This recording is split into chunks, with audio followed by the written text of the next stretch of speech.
Hello, everybody. Thank you so much for tuning in today. My name is Jesse Mayfield-Sheehan, and I am coming to you live from Sprague Field in Wellesley, Massachusetts, here to bring you live coverage of today's high school varsity baseball contest between the hosting Wellesley High School Raiders and the visiting Brookline High Warriors.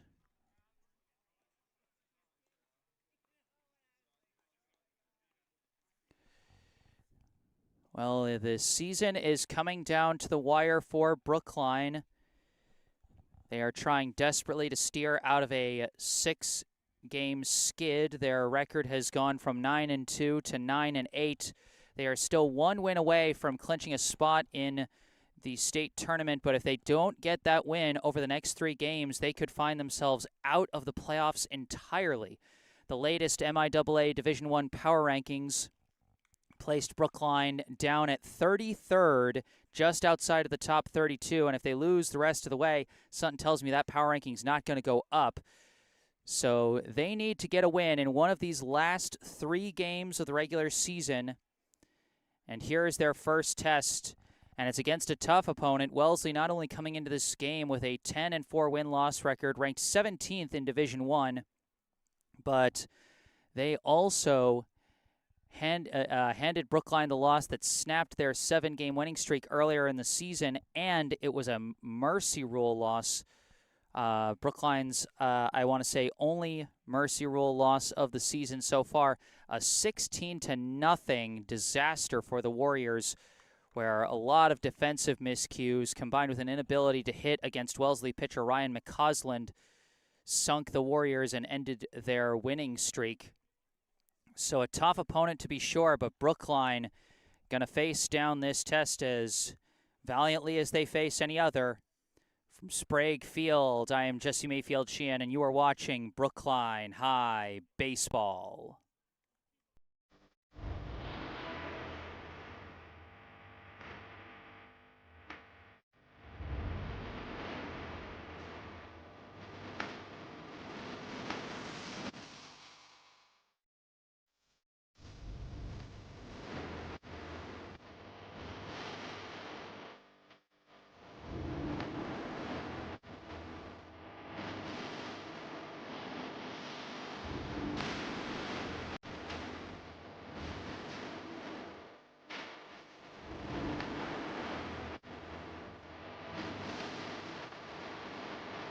Diving catch is made by Harrison Siegel.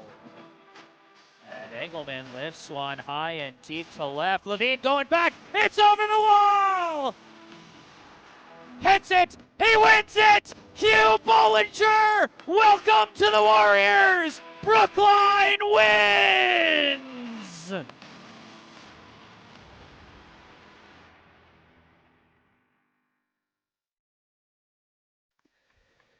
Okay.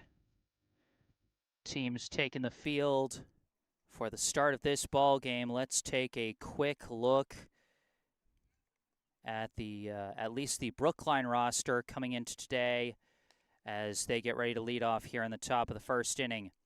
For Brookline, leading off, the second baseman, number 5, Keenan Sawada. Batting second, the center fielder, number 14, Harrison Siegel. Batting third, the shortstop, number 9, Elias Brendel. Batting cleanup, the pitcher, number 22, Charlie Engelman. Batting fifth, the catcher, number 13, Felix Hom. Batting sixth, the right fielder, number 21, Hugh Bollinger. Batting seventh, the first baseman, number 7, James Dialchand Erickson. Batting eighth, the left fielder, number 15, Owen Hoffman. And batting ninth, the third baseman, number 8, Ben Doktoroff. Head coach of the Brookline High baseball team is Brendan O'Connor.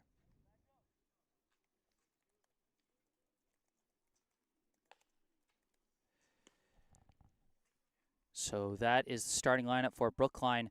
One thing of note that keen-eyed fans, or I guess keen-eared fans, might have noticed is a very different name starting behind the plate for Brookline today. Some of you who watched the live stream of Monday's game at Milton might recall that Catcher Avery Melton got into a collision with a base runner on an attempted squeeze bunt by Milton late in the game. He didn't end up leaving. He actually did end up leaving. I think he got pinch hit his next time up and just didn't. He played out the inning defensively, but never had to come back out. He is out for today with a concussion following that tough collision. And so Felix Hom, who has spent most of his time in the lineup as a shortstop, will be starting behind the plate today. The Brookline bats set up to go against the starting pitcher for Wellesley, number 23, Lucas Sherrick. And leading off now for the Warriors here in the top of the first, the second baseman, number 5, Keenan Sawada.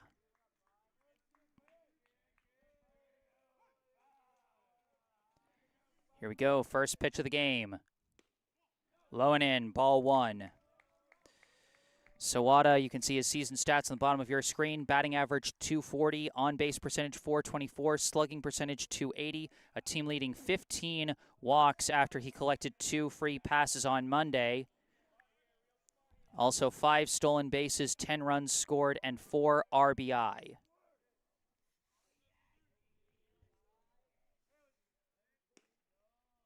That one catches the inside corner, strike 1.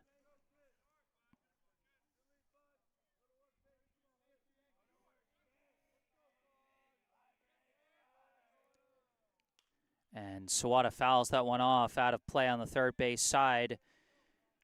Sherrick really working that inside part of the plate against the lefty hitter Sawada as he got jammed on that last foul ball. And that's a high ball 3. So we got a full count to start the game.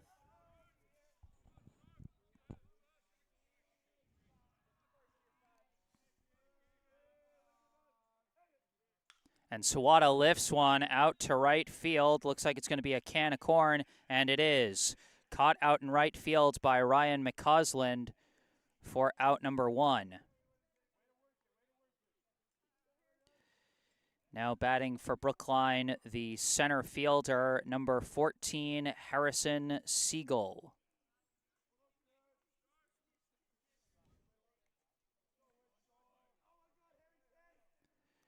First pitch, high and in, ball 1.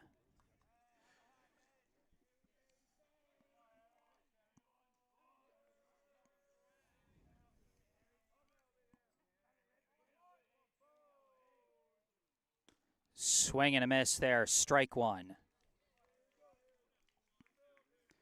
Siegel leading Brookline in several offensive categories still. Batting average, on-base percentage, base hits, hit by pitches, and stolen bases.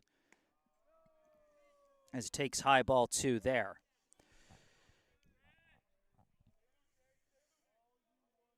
Two and 1, the count to Siegel.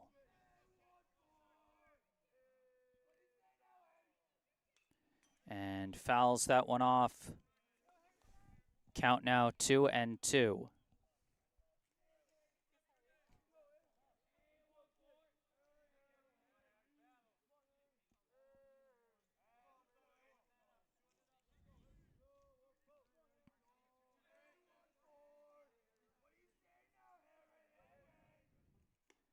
That one comes in high for ball 3. Second straight batter to be facing a full count against Sherrick.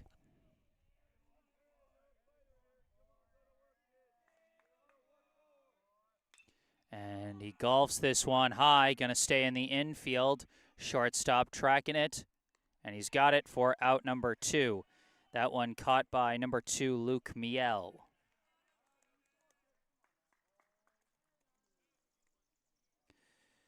It's 2 down to start the inning.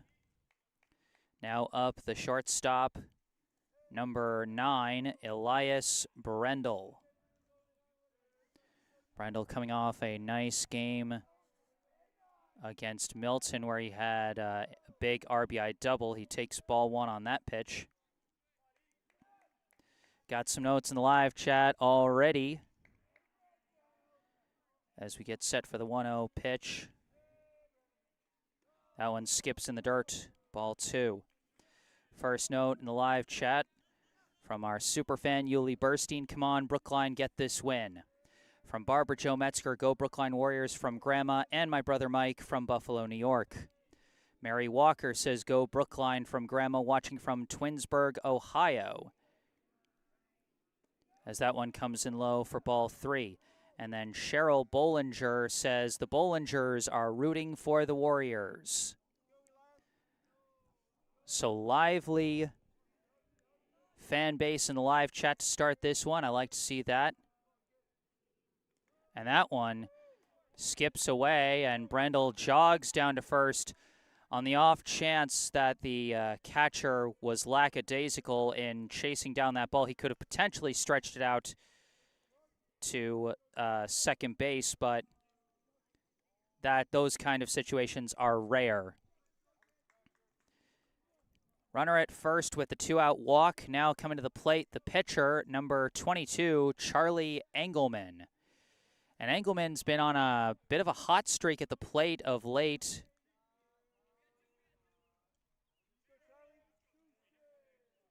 Leading the team in slugging percentage with a slugging percentage of .500. While also batting .321 with an on-base of .367.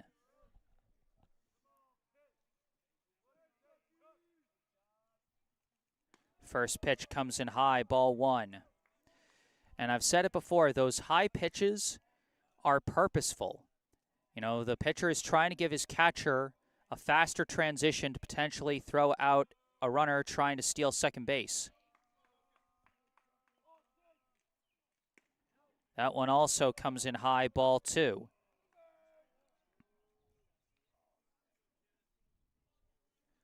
Two and 0, the count to Engelman, 2 down, runner at first here in the top of the first inning.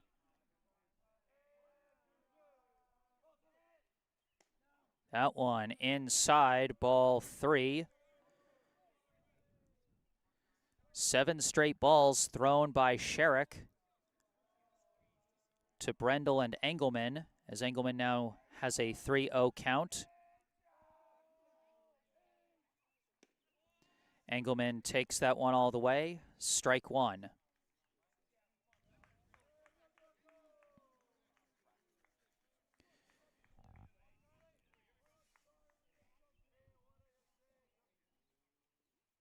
Big swing and a miss there. Strike 2. Sherrick trying to battle back from the 3-0 count. He's gotten it to full.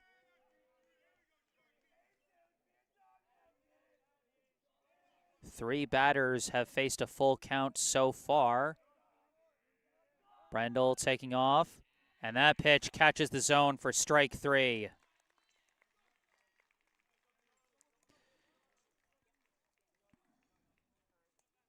Brookline gets 1 runner on, but nothing more.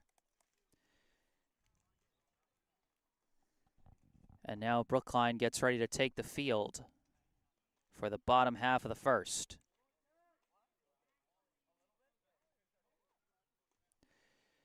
And now we go from showing Charlie Engelman's hitting stats for the season to now showing his pitching stats for the season.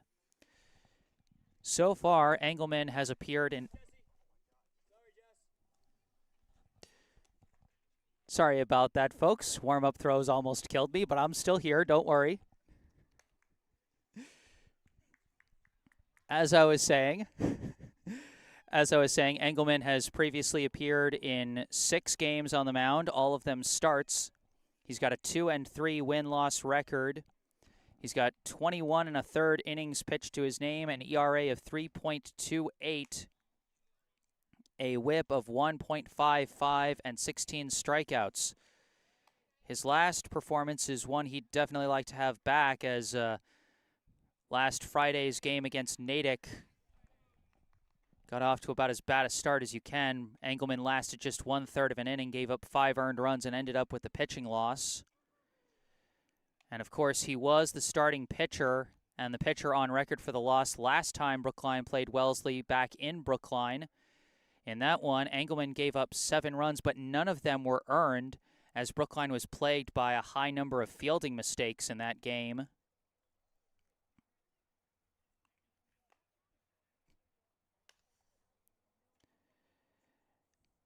So let's take a look as Brookline finishes their infield warm-ups.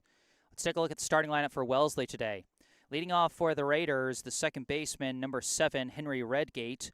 Batting second, the shortstop, number 2, Luke Miel. Batting third, the center fielder, number 27, Tate Banish. Batting cleanup, the designated hitter, number 14, Max Boehm. Batting fifth, the right fielder, number 4, Ryan McCausland. Batting sixth, the catcher, number 22, Cam Lynch. Batting seventh, the third baseman, number 15, Charlie Carpenter. Batting eighth, the first baseman, number 28, Teddy Griswold. And batting ninth, the left fielder, number 11, Max Palladino. And, of course, Lucas Sherrick, number 23, the starting pitcher, not in the batting order today. Head coach of the Wellesley High baseball team is Ted Novio.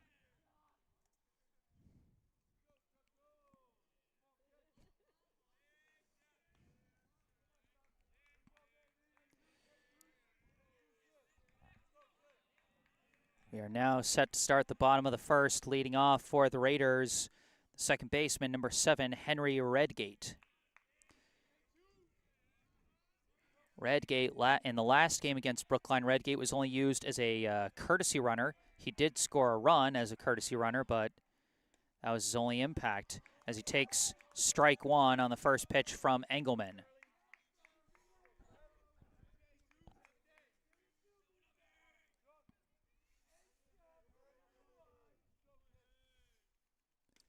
That one curves in as well, strike two.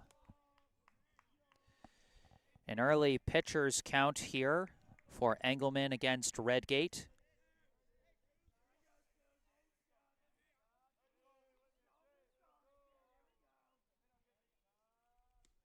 That one to the outside, and Redgate does not chase it.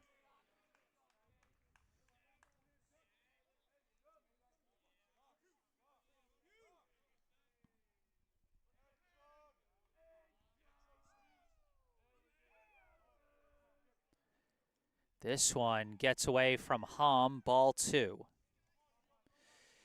Interestingly enough, Brookline has pulled its third baseman, Ben Doctoroff, up on the grass. You wonder if they might be worried about a slow hopper on this wet infield and about the legs of Henry Redgate. As he hits a grounder here over to second, fielded by Sawada, thrown to first for out number one.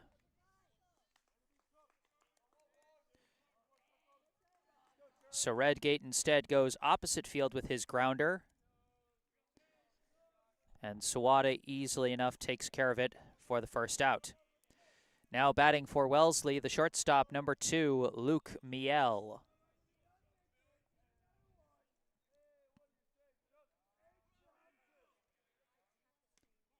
That one inside, ball one. Last time against Brookline, Miel finished the day 1 for 4 with a stolen base, 3 runs scored, and 2 RBI. Very productive day. As he rockets one deep out to center, Siegel back on his horse, and he's just going to watch it go. Over the fence, Luke Miel gets the scoring started with a bang.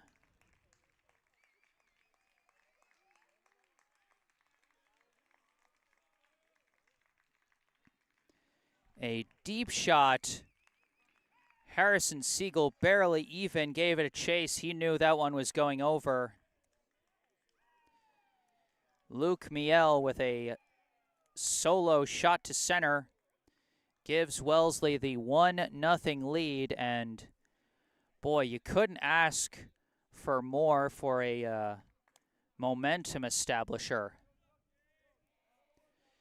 Now batting the center fielder, number 27, Tate Banish. He hits a hard grounder. That's going to go past Doctoroff. It's a fair ball deep into the left field corner. Banish stumbling a bit, but is easily going to get down to second for a double.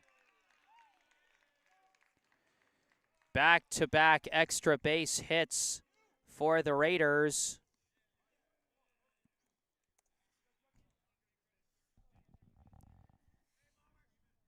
As they have not needed the benefit of any fielding mistakes this time around to start the scoring here. Runner now at second with one down, now batting the designated hitter, number 14, Max Boehm.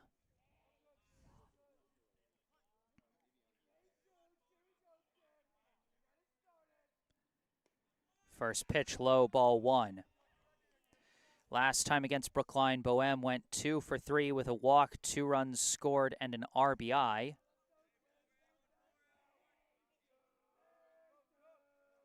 Runner taking off for third, pitches low for a ball, and Banish beats the throw to third.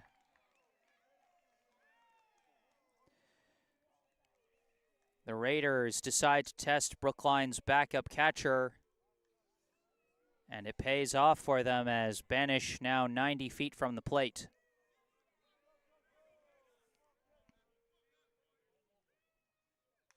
This one fouled off, strike one.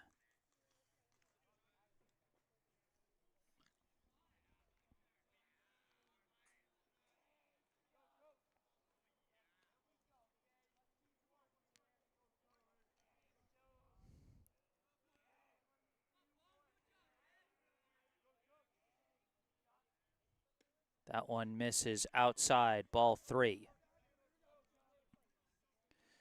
3-1, the count to Boehm. Banish stands at third with one out in the inning.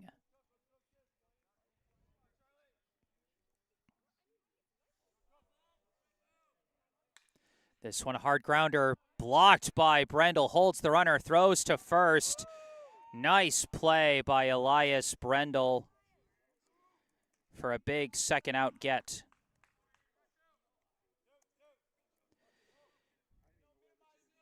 I mean, that one had fielding error written all over it with how hard it was hit and how far in the infielders were pulled. But a great snag by Elias Brendel, holds Banish at third, and then makes the play at first for out number 2. First pitch is fouled down the left field side, strike one. At the plate for Wellesley is the right fielder, number 4, Ryan McCausland. McCausland was the starting pitcher for Wellesley last time, so he didn't do anything at the plate.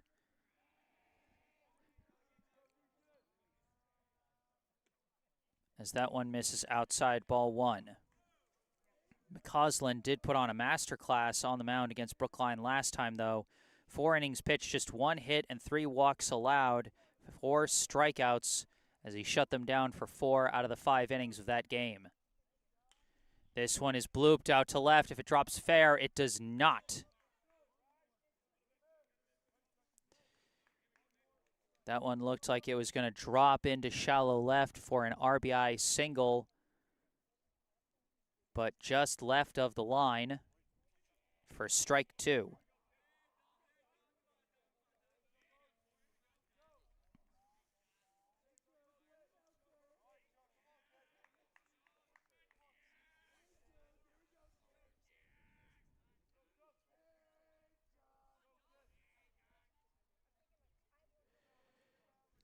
And a brief timeout as they reset.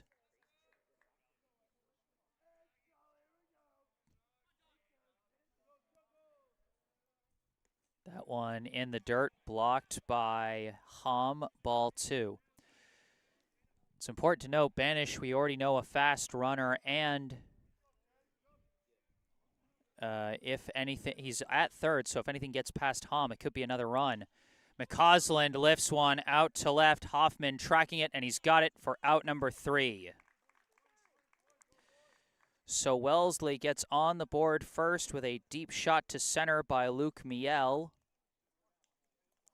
But despite giving up a home run and a double back-to-back, Brookline limits the scoring to just 1 run.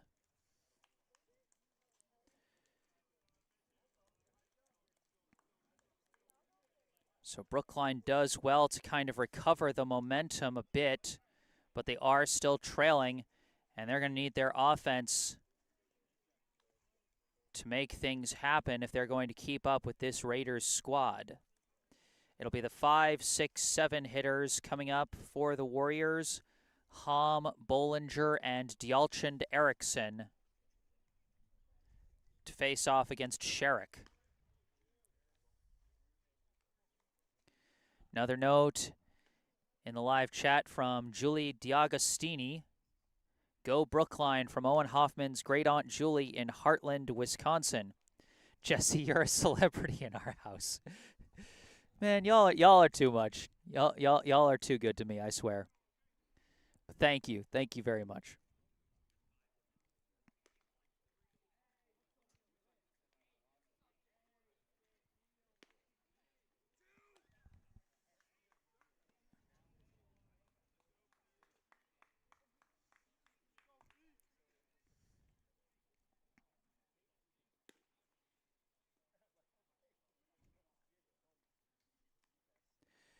Now we begin the top of the second. Leading off for Brookline, the catcher, number 13, Felix Hom. Hom back in the starting lineup after being relegated to a backup pinch hitting role for a stretch, as he's gone through a bit of a slump in the second half of this season. As he takes high ball one there.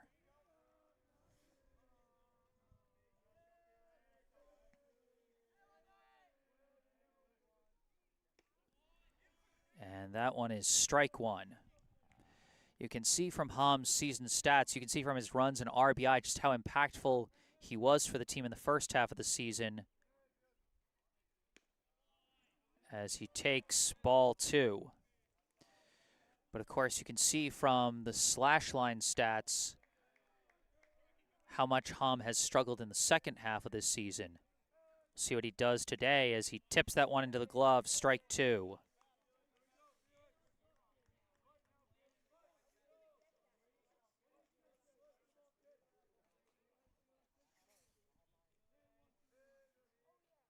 Reaches low, bloops one over the first baseman into right field. Felix Hom with a bloop single to finally break out of his slump and gets Brookline started here in the top of the second. You know what? You take whatever hits you can get. Now batting for Brookline, the right fielder, number 21, Hugh Bollinger. Bollinger so far this season shows bunt. It's a sac bunt play picked up by Sherrick. Throw was a little slow, but it does get to Griswold in time.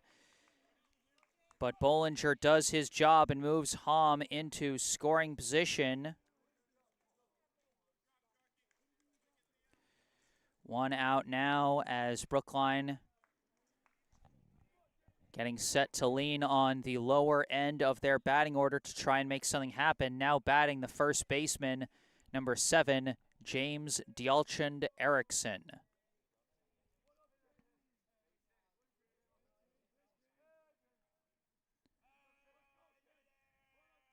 Sherrick turns around to look at Hom at second, does not make a throw.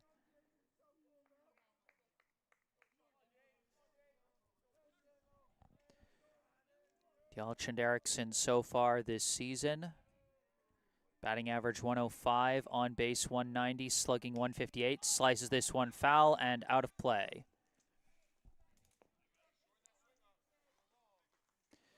He's also got 2 runs scored.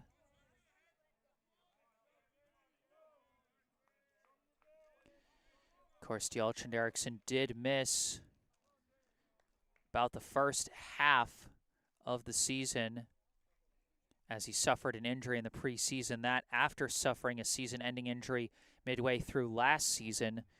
So he's been put through the ringer, but he is back out on the field and trying to make an impact here in this situation. Runner at second, 1 out. That one's a high ball 1.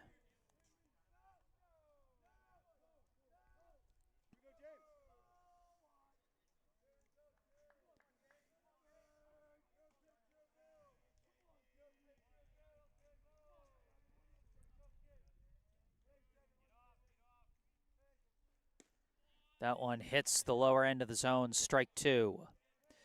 We got another fan in the live chat. It's Uncle Peter from Denver, Colorado, I know, says go Brookline, go K-Man. Referring, of course, to Keenan Sawada.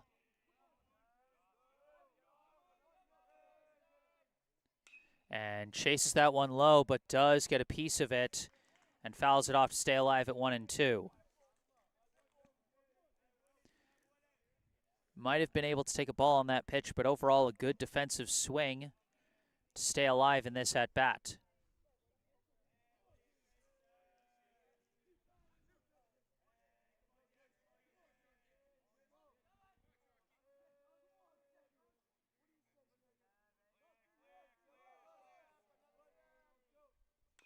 And he hits a dribbler up the third base line.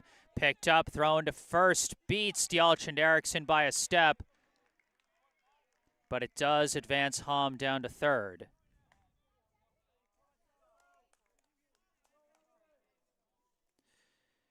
So 2 sacrifice plays move Hom down to third base, but just 1 chance left to try and score for Brookline in this inning. Now batting the left fielder, number 15, Owen Hoffman.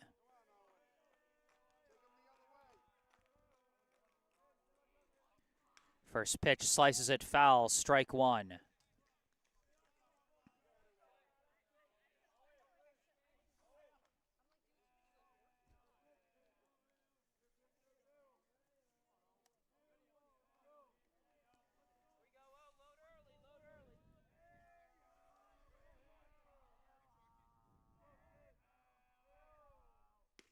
That one hits the zone, strike 2.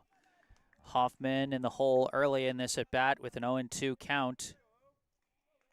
Sherrick trying to get out of the inning with still no runs allowed.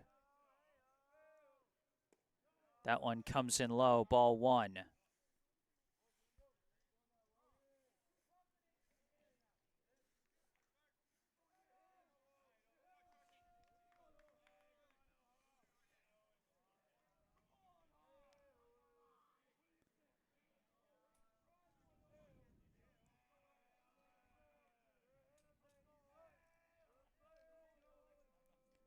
Makes contact, a grounder over to short, fielded cleanly by Miel. Throw to first in time for the third out of the inning.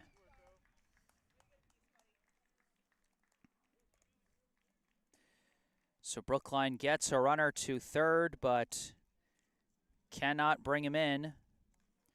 We move to the bottom of the second. The score still Wellesley 1, Brookline 0. As Engelman gets back on the hill for Brookline, he will be facing the 6, 7, 8 hitters for Wellesley, Lynch, Carpenter, and Griswold.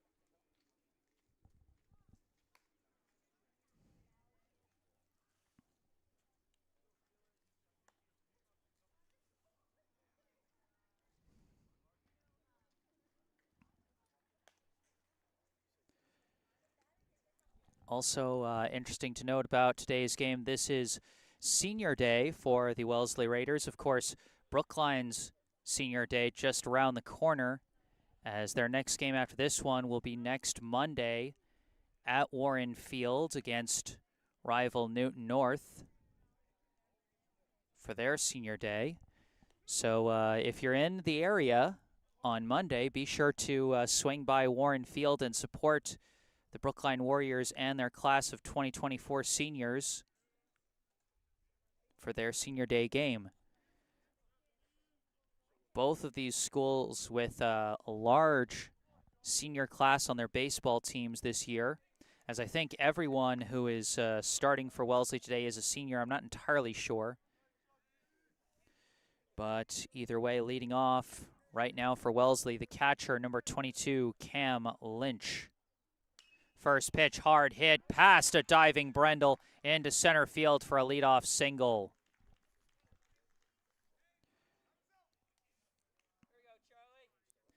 One pitch, one hit to start for the Raiders. Now batting the third baseman, number 15, Charlie Carpenter, as a courtesy runner is going to come in for Lynch, the catcher. And that courtesy runner is number 9, Chase Murphy. Murphy, of course, was the designated hitter for Wellesley last time they faced Brookline, but today operating as a courtesy runner, sort of switching spots with Henry Redgate, who was a courtesy runner last time.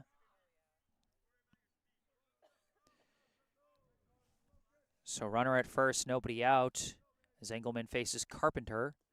First pitch almost gets away, but is recovered quickly by Hom. It'll simply be ball one.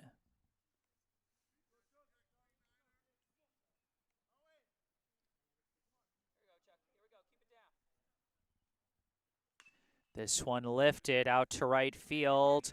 Bollinger on his horse. He's got it. Chased it down in the corner. We could barely see that one through the trees, but great range by Hugh Bollinger out in right to get Brookline that first out and hold the runner. So one down, now up is the first baseman, number 28, Teddy Griswold. Throwback to first gets away, out into right field, and Murphy is going to take second on the throwing error.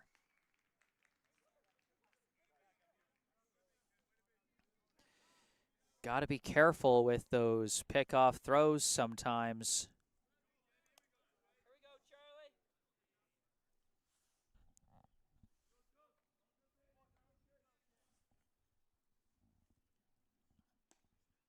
That pitch in the zone, strike one.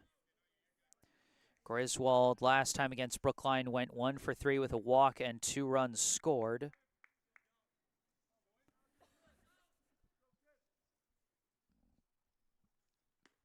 That one misses outside, ball one.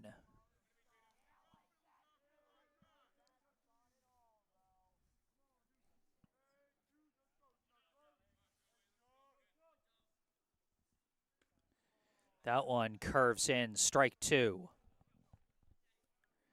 1-2, the count to Griswold, with Murphy standing at second and one down here in the bottom of the second.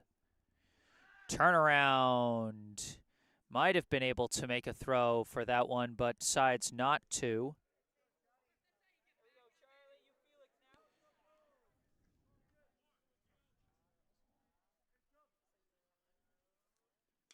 This one is lifted out to right. That's going to drop. No, it's not. Sliding catch by Hugh Bollinger.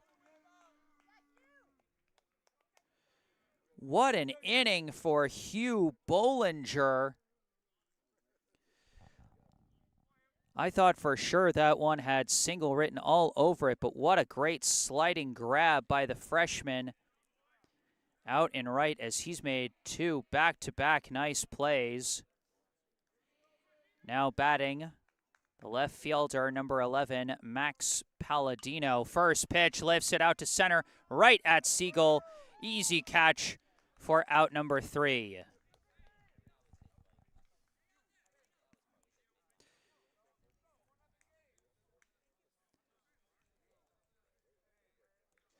So again, Wellesley threatens, but Brookline limits the damage. And off the back of some nice defensive plays. I mean, Brookline has really gotten off to a nice start from a fielding standpoint. As a very big contrast to the last time they faced Wellesley when they were plagued by several fielding mistakes. In the top of the third, it'll be the 9-1-2 hitters, Doctoroff, Sawada, and Siegel due up for Brookline, so they will have their second time through the order against Sherrick.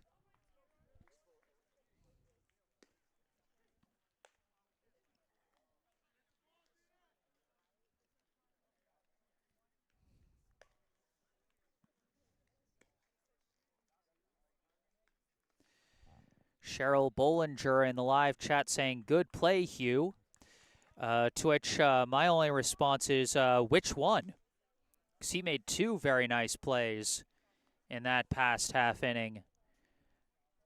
Chasing down a foul ball deep into the corner. And then making a sliding catch. I mean, cards on the table, I didn't think he was going to make either of those catches. You know, I thought the first one was just going to be a drop as a foul ball. He wasn't going to be able to catch it, to catch up to it. And then the second one I thought was just going to drop in front of him for a base hit. But Bollinger hustling out there in right field.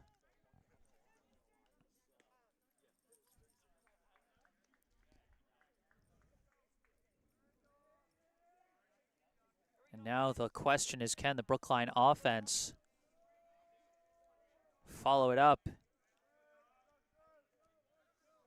and find a spark of its own? 1-0 still the score as we start the third inning. Leading off for Brookline, the third baseman, number 8, Ben Doctoroff. Doctoroff takes strike one. Doctoroff with a slash line of 125, 192, 125 with 6 stolen bases, 5 runs scored, and 2 RBI. Pops one foul, might be playable for Lynch, and he makes the sliding grab for out number 1.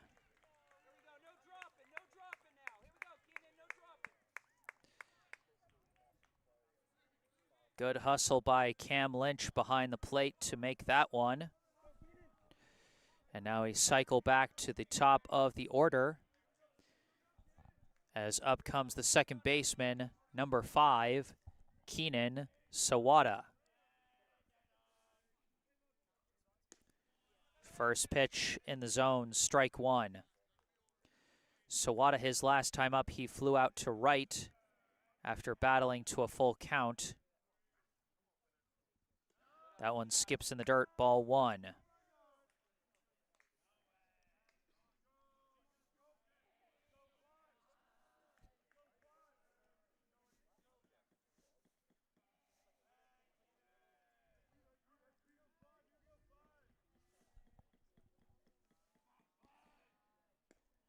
That one misses outside, ball 2.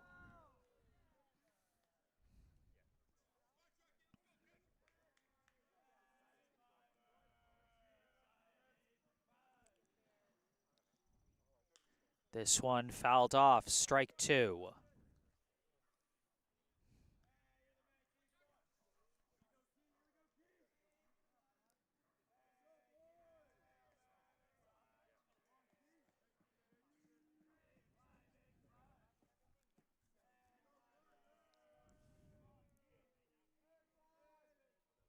This one low as well, ball 3.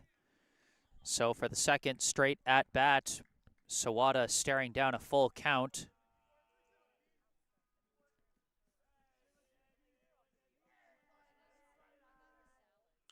And he lifts it out to left this time. If that drops fair, drops in front of the left fielder. It's a fair ball, and it got away from Palladino. And Sawada going to stretch this one out to second. The throw got away briefly, but not enough for Sawada to go down to third.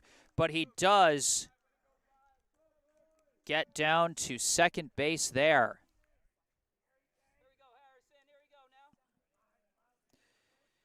I'm not sure if they're going to score that a double or a single and a one-base error. You know, that's one I'm going to check on Game Changer later tonight. But either way, a big hit for Keenan Sawada to get into scoring position as the potential tying run here on the top of the third.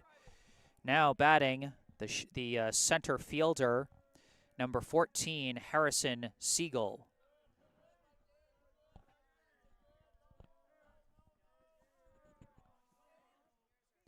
First pitch, big swing and a miss. Siegel popped out to short his last time up. He had also battled his way to a full count before popping out.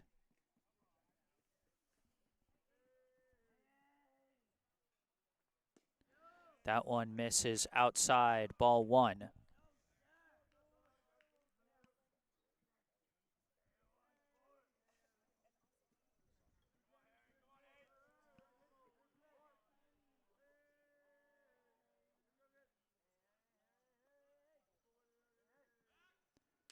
Siegel hits a grounder, goes off the pitcher's glove, chasing in to get it. The shortstop pulled the first baseman off the bag, and Siegel's going to reach.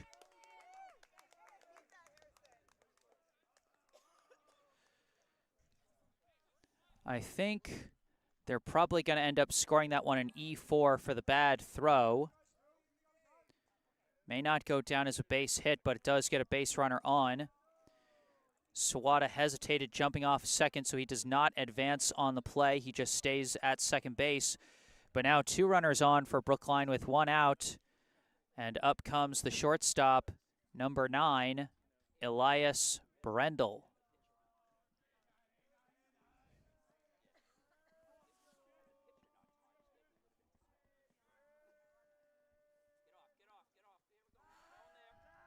And Sherrick hops off the mound to check on the runners, try and keep them honest.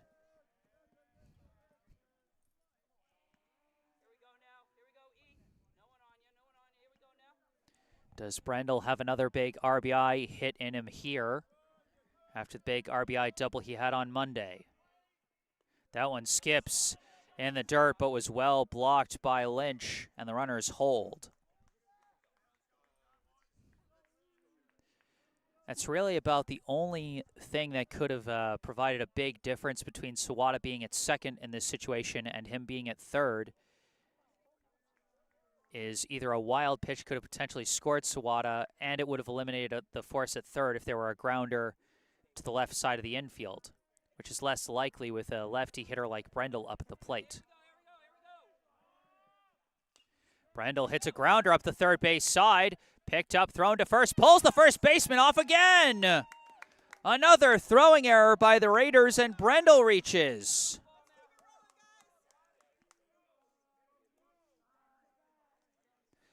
Boy, I think that might have been a helpful jinx for Brookline there. As I said, it was less likely for Brendel to hit a grounder on the left side of the infield, and I mean, statistically that was true. But then he ends up hitting a grounder to the left side anyway. Now batting and hoping to add to his own cause, the pitcher, number 22, Charlie Engelman.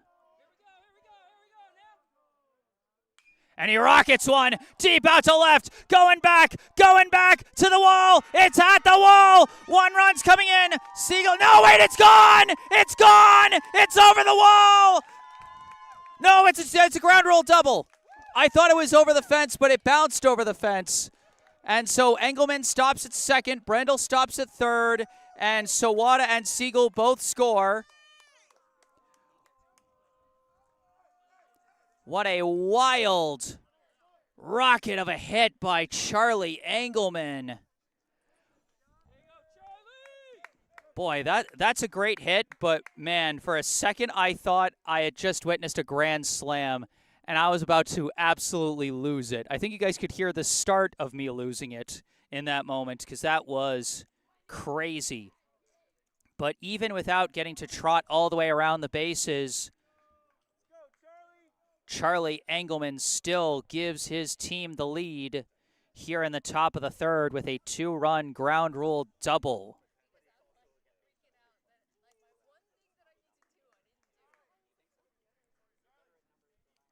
Wow is right, Cheryl Bollinger. Oh my goodness. What a wild inning this has been. Now batting the catcher, number 13, Felix Hom. Takes strike 1. Hom, his last time up, got a leadoff single to start the top of the second. was left stranded at second base. But does he have an RBI hitting him here? And he hits it over through the shortstop. One run is in. Brendel scores. Engelman down to third.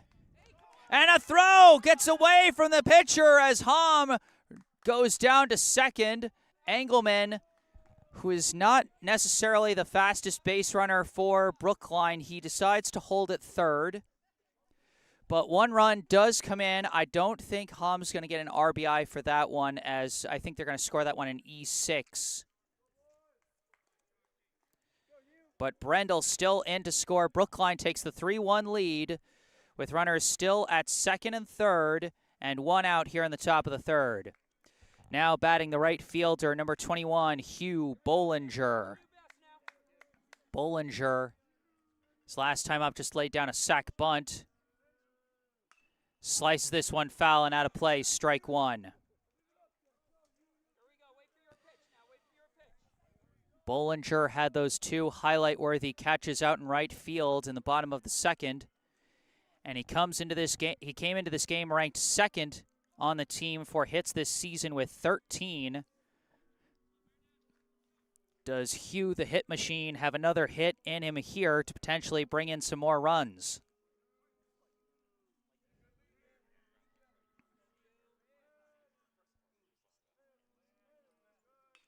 Fouls that one off, strike two.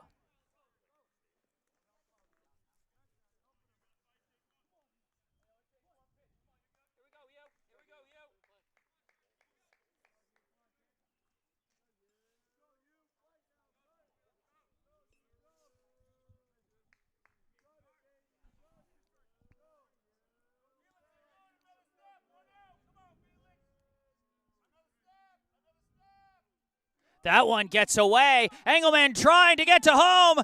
Dives in, safe!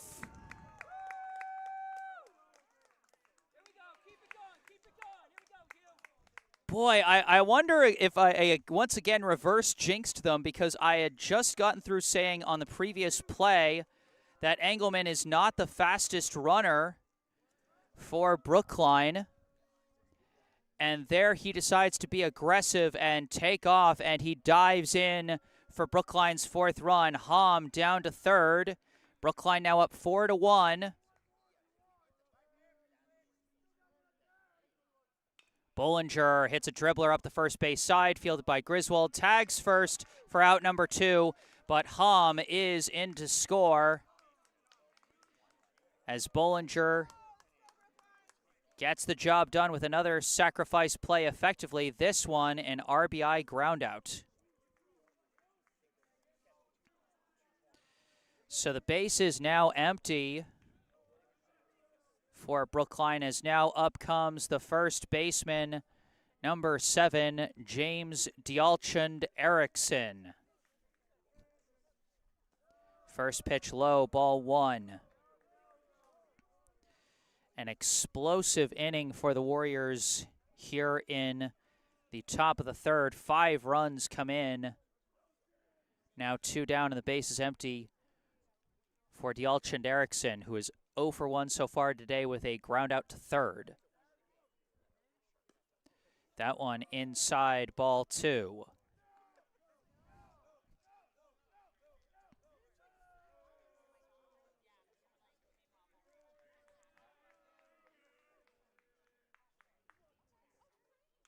Fouls that one off, strike one.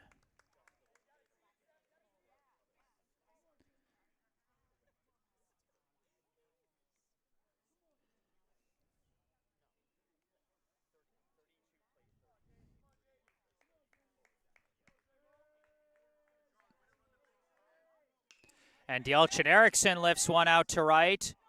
And a diving catch is made out in right field by Ryan McCausland. Boy, something about the right fielders today. A well-hit ball by Dialchand Erickson, but a better catch made by Ryan McCausland does end the inning.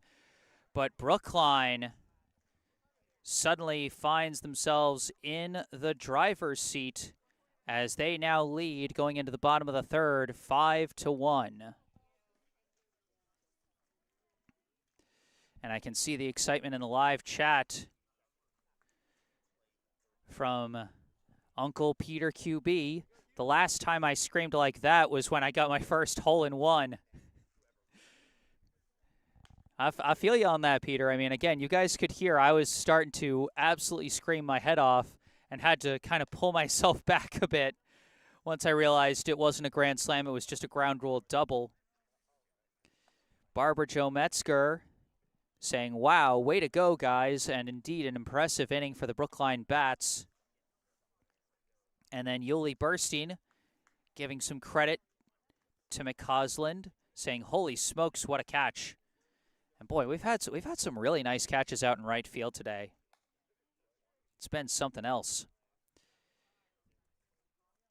We move to the bottom of the third, and Engelman will now have his second time through the Wellesley batting order with Redgate, Miel, and Banish.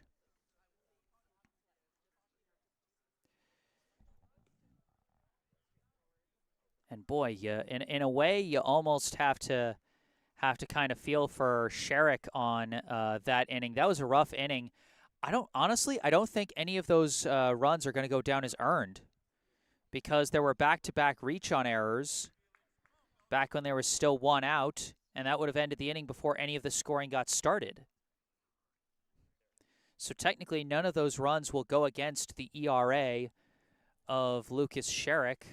But, you know, much like the day that Engelman had against Wellesley last time, it's kind of a hollow, it's a very small bit of solace in a situation like that to say, oh, well, at least your ERA is not hurt. It's like, yeah, but I still gave up a bunch of runs. Here we go, start of the bottom of the third, leading off for Wellesley, the second baseman, number 7, Henry Redgate. Redgate grounded out to second his last time up, shows bunt, pulls back, high ball 1. Redgate tried to sneak a bunt single past the Warriors' defense, but pitch wasn't right for it. Corner infielders now pulled in on the grass after that bunt attempt. Remember, Brookline pulled Doctor off from third base up onto the edge of the infield grass last time, even before Redgate showed bunt. Shows bunt again, lays it down the third base line. Picked up in foul territory. Good patience by Doctoroff to wait and let that one roll foul. 1-1 now the count to Redgate.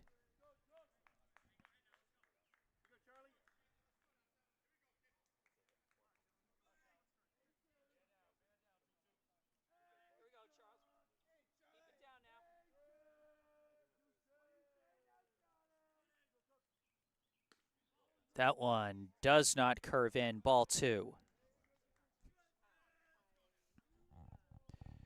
2-1 the count. Redgate not showing bunt on that last pitch.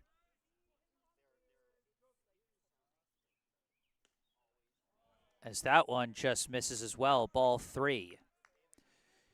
You know, with a speedy guy like Redgate, you don't want to put him on the base paths in any way, so you definitely don't want to give him a free pass to first.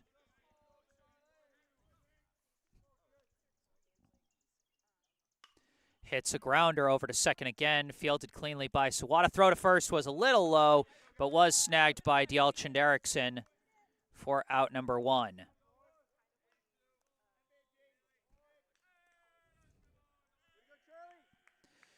So 1 down, and now up comes the shortstop, number 2, Luke Miel. Miel, of course, had that big blast over the center field wall his last time up. And he rockets another one out to center, but I think this one will stay in the park, and it will. And it will land in the glove of Siegel this time for out number 2. Boy, to stare down a guy who took it yard against you last time up and have him lace the ball off the first pitch you throw and then to have the relief of it going right to one of your fielders. Boy, Engelman's got to be breathing a sigh of relief there. As his first pitch to Banish is in there for strike one. Tate Banish, though, also a big threat on offense. Got a double down the left field line his last time up and hit a homer against Engelman in the last game between Brookline and Wellesley. In that last game, Banish went 3 for 4 with a home run, a double, 2 steals, 3 runs scored, and 4 RBI. So you know he is a threat. Slices this one up in the air. Might be playable for Hom. Under it. Could not make it.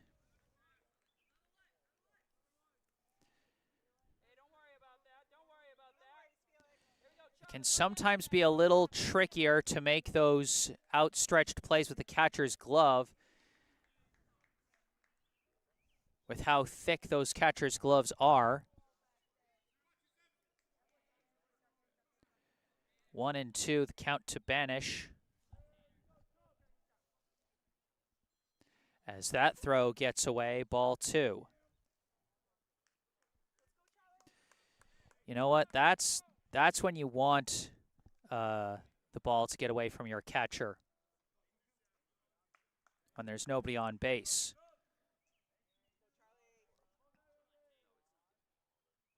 And he hits a dribbler foul up the first base line. Stays alive at 2-2.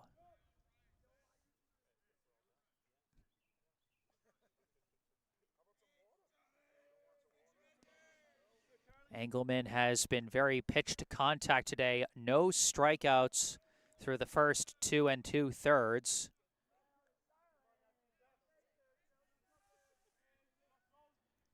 Now has a 2-2 count against Banish.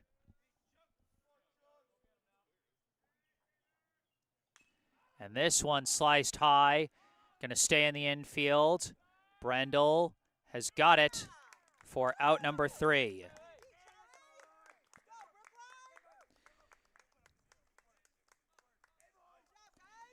So Engelman does well on his second turn through the top of the Wellesley order. And at the end of 3, Brookline leads Wellesley 5-1.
All right, now as we get ready to start the top of the 4th inning,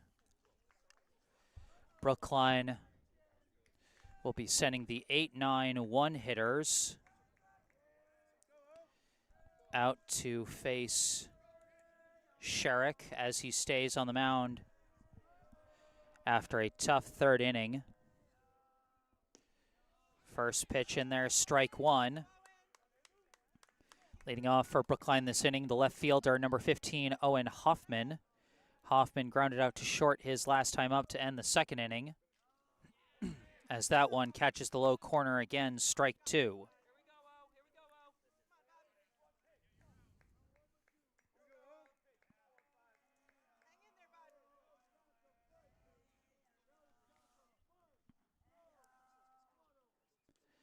Reaches out and stays alive at 0-2.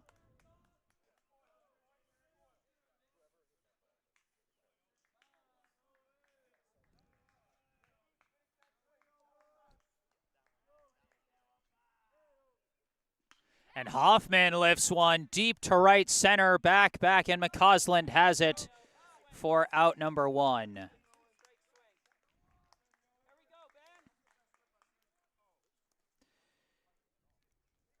Boy, that's tough. Hoffman has had a rough season at the plate, as effective as he's been defensively for Brookline.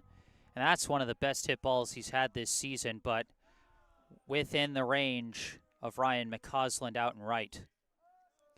Now batting for Brookline, the third baseman, number 8, Ben Doctoroff. Doctoroff led off the third inning and popped out foul to the catcher, now facing a 2-0 count. So yeah, Doctoroff and Sawada at least will be batting for the second inning in a row after Brookline's big rally in the third. That one catches the low corner, strike 1.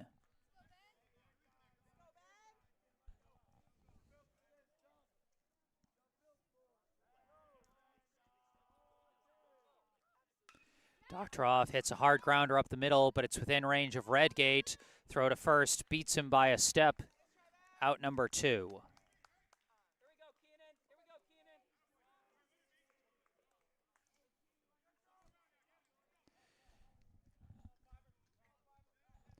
Now with 2 down and the base is empty, up comes the second baseman, number 5, Keenan Sawada. Sawada 1 for 2 so far today with a run scored. Like I said before, I'm not sure, as he hits a hard one right at third, fielded well by Carpenter, and he throws to first to end the inning.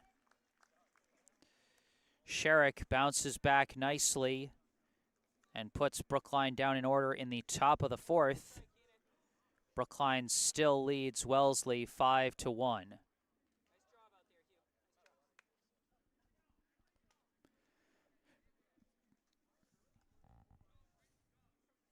During this time between the top and bottom of the 4th inning,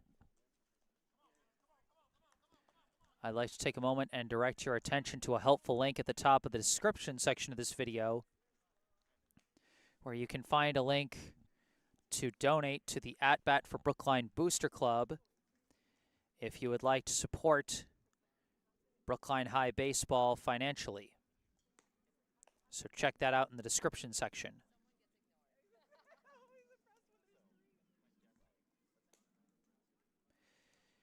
It'll be the 4, 5, 6 hitters due up for Wellesley here in the bottom of the 4th against Engelman. That'll be Boehm, McCausland, and Lynch.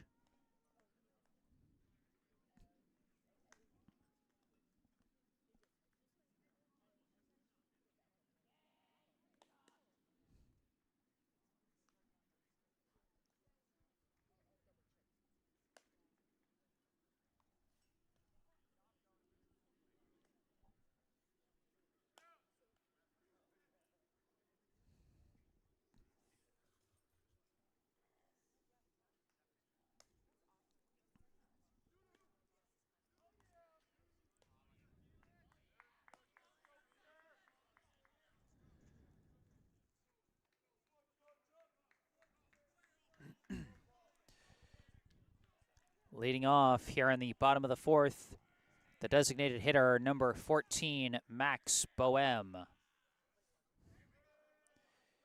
Boehm, his last time up, grounded out to short as he hits a hard grounder here. Somehow snagged by Doctoroff. Throw to first. Who are these Brookline fielders? Because these are not the same fielders we saw going against Wellesley last time. What a great snag by Doctoroff at the hot corner. Sliding grab on a very hard hit ball. And really, Boehm has been robbed twice on 2 hard hit balls that were snagged well by the Brookline infielders. Now batting the right fielder, number 4, Ryan McCausland. McCausland flew out to left to end the first inning his last time up, as this one skips in low for ball 1.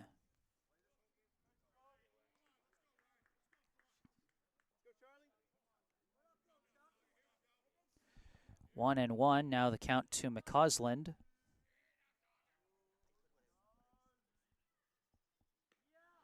As that one misses high for ball 2.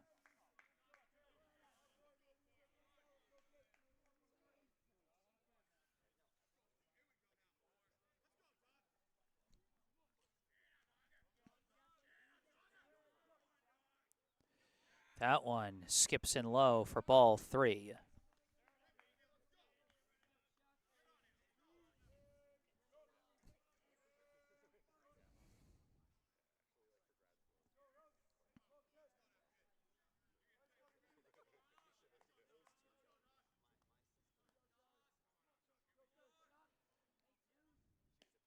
And that one misses ball 4. And you know, I think that's the first free pass. Yeah, that's the first free pass since the first inning from either team, and the first walk issued by Engelman today. Misses the zone on that one, ball 1. At the plate now is the catcher, number 22, Cam Lynch. Lynch, his last time up, led off with a single. That pickoff throw almost got away. Engelman's got to be careful. He's had one throwing error on an attempted pickoff already.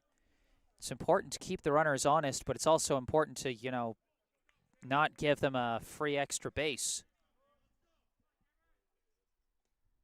That one curves in, strike 1.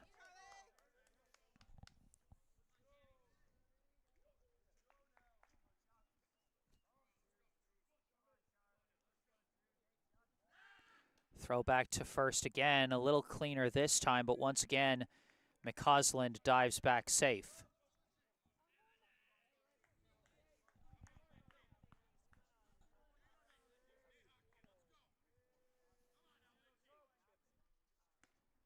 That one just high, ball 2.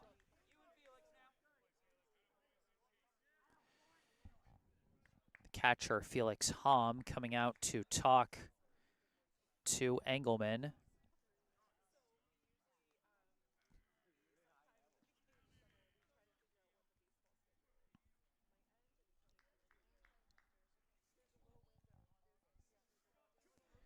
Two and one the count to Lynch. One out, runner at first. And this one sliced foul, strike 2. 2 and 2 now the count to Lynch. You know, I talked about how McCausland is the first walk that Engelman has issued so far today. Still no strikeouts for Engelman through the first 3 1/3. And that one fouled off, and Lynch stays alive. Engelman has never been much of a strikeout specialist pitcher. This season he's averaging about 5.25 strikeouts per 7 innings. So that's less than 1 per inning, as that one comes in low and away for ball 3.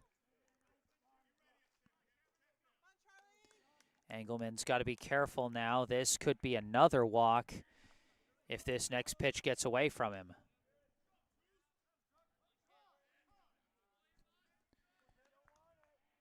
Timeout briefly called as the ump sweeps off the plate.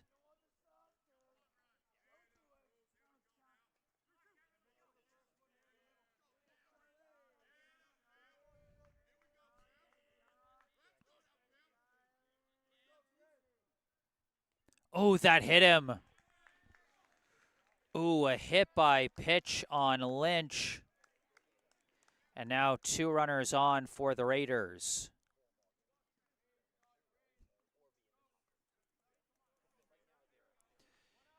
And they're going to send Murphy out to run for Lynch. Now coming up, the third baseman, number 15, Charlie Carpenter. Carpenter flew out to right his last time up. That was the first of two back-to-back nice catches by Hugh Bollinger, as Carpenter's was caught out in foul territory. Runners at first and second, one out. Carpenter fouls off the first pitch, strike one. In the live chat, Cheryl Bollinger says defense is looking good, and Greg Hoffman says go Brookline, Doc flashing the leather. And indeed, it was a very nice opening play to the inning, but since then, no balls in play yet, with back-to-back free passes issued. This one hit into the field, and it skips past Brendel, and a run is going to come in as McCausland rounds third and comes in on the E6. Boy, that looked like it had the potential to be an inning-ending double play, but then a bad hop at the last second allows the rally to keep chugging along for the Raiders. Now batting, the first baseman, number 28, Teddy Griswold. First pitch curves in, strike one. Griswold, his last time up, he flew out to right. That was the sliding catch made by Bollinger.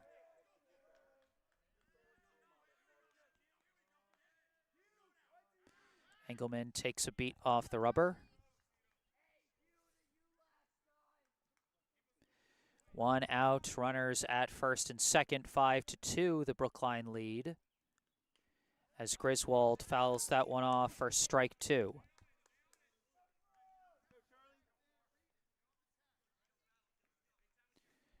Murphy, the courtesy runner, at second, Carpenter at first.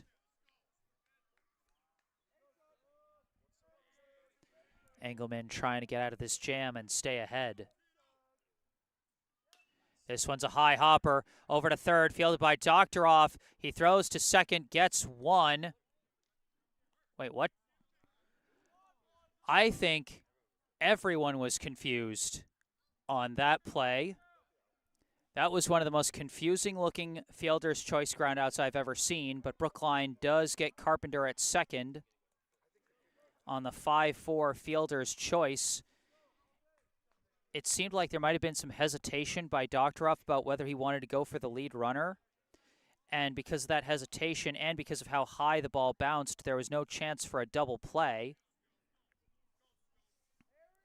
But also, for some reason, Carpenter stopped between first and second as if he was going to be caught in a pickle or something. I was very confused by that. Two down, runners at the corners. And at the plate is the left fielder, number 11, Max Palladino. There's the potential for a double steal with runners at the corners, as that one hits the zone for strike one. Because in this situation, if you send a runner to steal second, you can get the catcher to throw down to second, which would then open up a space for the runner at third to try and score. This one, a grounder up the middle, fielded by Brendel, tags the bag, and gets the third out. Bit of a stumble there at the end, as I think the runner crashed into him briefly, but Brendel is okay. And again, Brookline able to minimize the damage.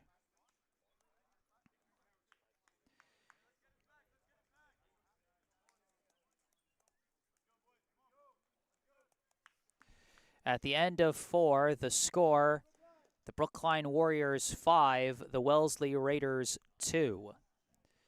During this break between the 4th and 5th innings, I'd like to take a moment for a local charity spotlight. I'd like to tell you about the Brookline Food Pantry. The Brookline Food Pantry provides groceries to Brookline residents in need of food assistance. The pantry saw a huge increase in demand back at the start of the COVID-19 pandemic, and that number has remained steadily high ever since. The food pantry has been serving an average of 650 households each week, more than 4 times the rate of families served pre-COVID. Brookline Food Pantry, is fighting the good fight in against hunger in our community, and they are always looking for more people willing to lend a hand, whether through monetary donations, direct food donations, or volunteers in the pantry. Food donations can be made at United Parish at 210 Harvard Street in Brookline on Wednesdays and Fridays from 9:30 a.m. to 12:30 p.m. Monetary donations can be made online at the Food Pantry's website, brooklinefoodpantry.org. Go online or call 617-800-5339 to find out how you can help feed your community. Once again, brooklinefoodpantry.org or call 617-800-5339. And that same information, link, and phone number can be found in the description section down below.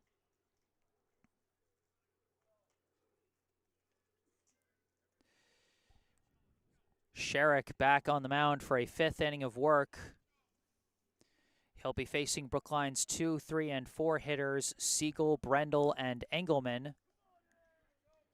Brookline still clinging to the lead at 5-2.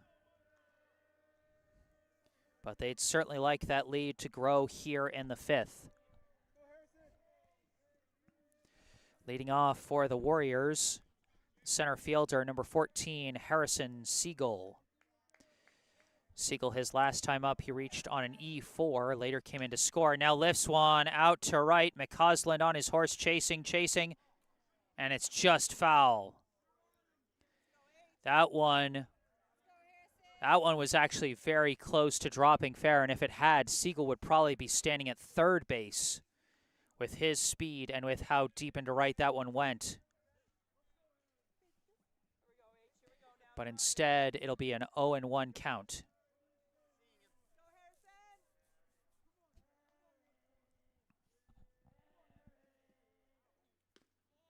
That one curves in, strike 2.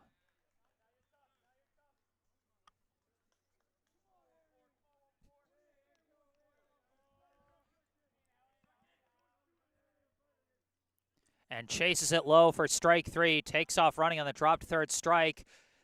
And actually almost had a chance there on a high throw. But a good stretch from Griswold confirms the strikeout.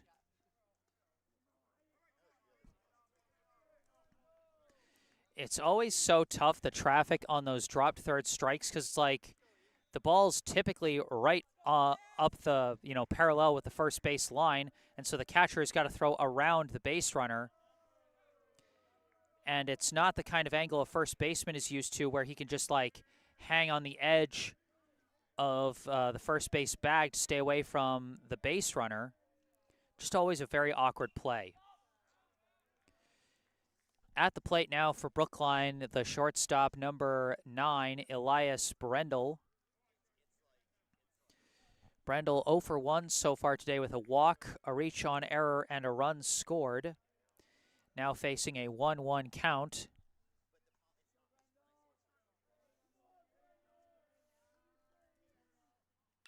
Lifts this one high into shallow left. And Palladino is there to make the catch.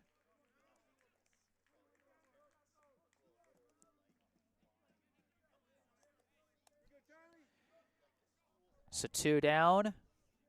Now up to the plate, the pitcher, number 22, Charlie Engelman.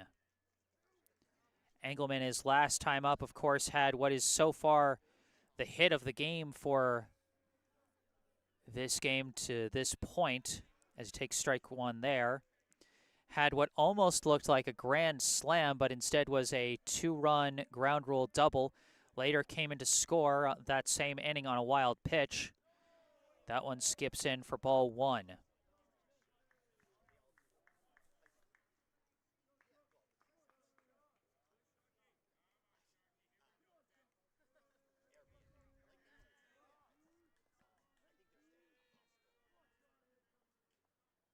Engelman skies it, going to stay in the infield.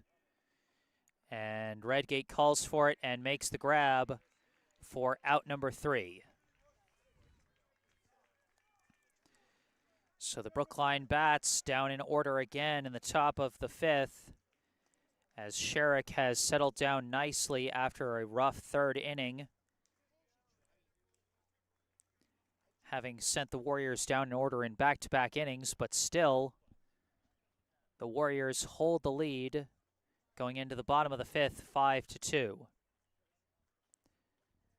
So if the game were to end right now, Sherrick would be the pitcher on credit for the loss, even though he has not allowed any earned runs so far this game. Engelman, meanwhile, having pitched at least 4 innings now as the starter, would be the pitcher on credit for the win. But of course, these decisions only hold if Wellesley doesn't come back and tie this game. And it'll be back to the top of the order for the Raiders this inning. Redgate, Miel, and Banish.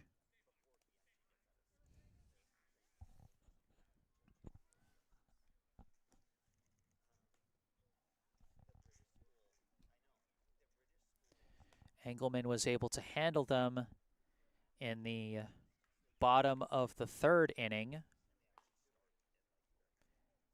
Now getting ready for his 3rd time through the batting order.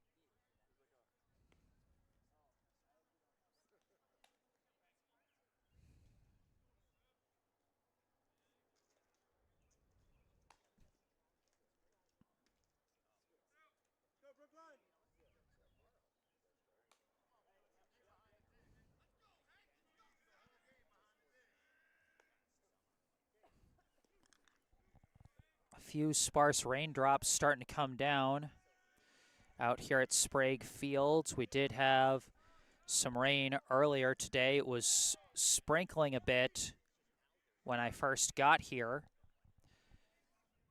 but the weather's been staying mild so far. Here's hoping it holds that way the rest of the game. Now leading off for Wellesley, the second baseman, number 7, Henry Redgate. Shows bunt, pulls back, takes strike 1. Again, he tries to sneak the bunt past them, and again, he pulls back. Redgate 0 for 2 so far today with a pair of groundouts to second. That one comes in low, ball 1.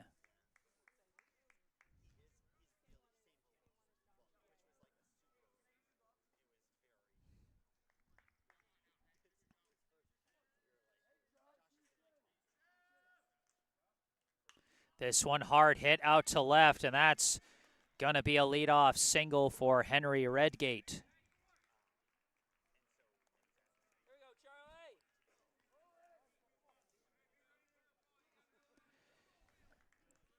Now batting with a runner at first, the shortstop, number 2, Luke Miel. Miel 1 for 2 so far today with a home run to center and a fly out to center. And this one he laces out to left, and that's going to be another hit. Back-to-back singles for the Raiders as the top of their order attacking here in the bottom of the 5th.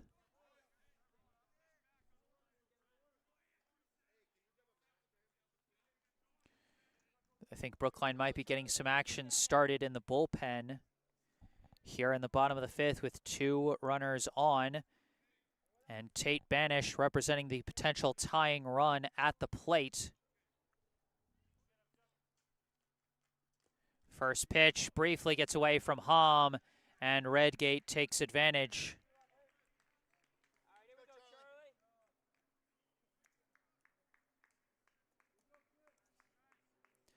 Runners at the corners now with nobody out. Would not be surprised at all if they sent Miel down to second to put 2 runners in scoring position. Not on that pitch, outside, ball 2.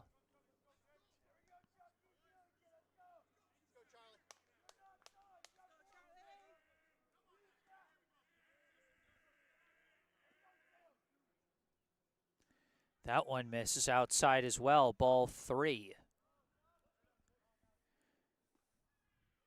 Might be throwing those outside out of concern for the runner at first. 3-0 the count. That one down Broadway, strike one. 3-1 the count to Banish. Throw back to first, and Miel dives back.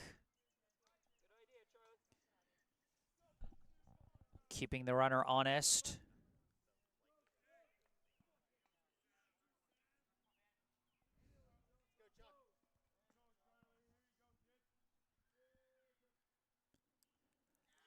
That one hits him, and it's a dead ball, so Redgate has to go back to third. But that will load the bases with nobody out. And this might be the end of the day for Engelman, as it's been a tough fifth inning for the Brookline starter.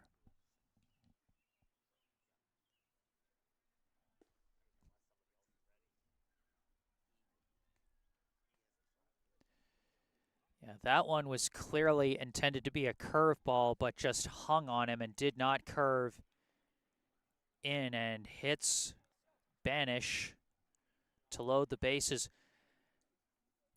They're going to stick with Engelman for now here with the bases loaded and nobody out. See if he can get out of this jam. It's going to be very difficult, however, to get out of this with no damage. But maybe if he can limit the damage, that would still be good for Brookline. At the plate, the designated hitter, number 14, Max Boehm. And he takes the first pitch inside for ball one. Engelman's got to make sure to throw strikes now. Any free passes will bring in a run here with the bases loaded.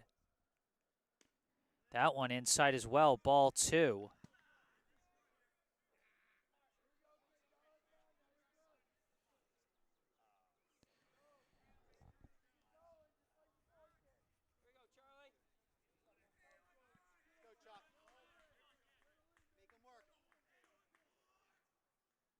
This one lifted, shallow center.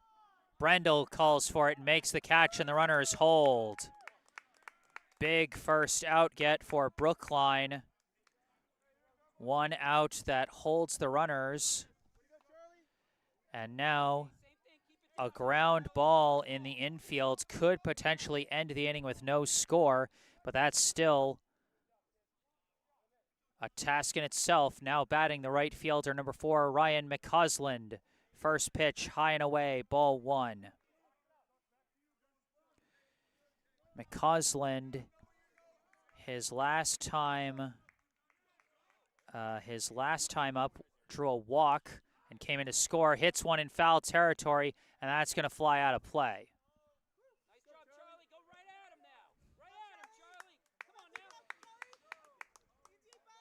So McCausland 0 for 1 with a fly out to left, a walk, and a run scored. Staring down a 1-1 count with one out and the bases juiced here in the bottom of the fifth. That one high and away, ball two. A lot of pressure on the backup catcher, Felix Hom, in this situation as well. Anything gets past him, and that could be a run in. This one fouled off, strike two. 2-2, the count to McCausland.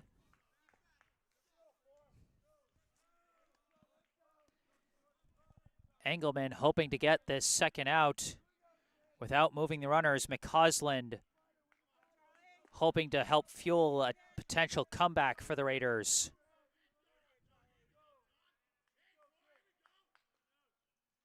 This one hit. It's a dribbler right in front of the plate. Engelman picks it up, flips to home. Safe! They said Hom came off the bag, I think. And McCausland reaches on what might be scored as a fielder's choice, but everyone reaches safe as Redgate, the speedster, comes in to score.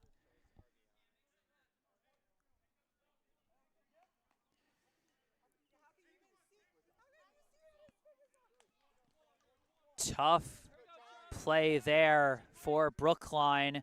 Still 1 out, bases still loaded. And now at the plate, taking ball 1 is the catcher, number 22, Cam Lynch.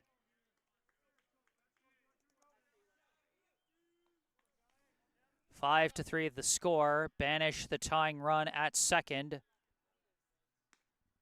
That one high and in, ball 2.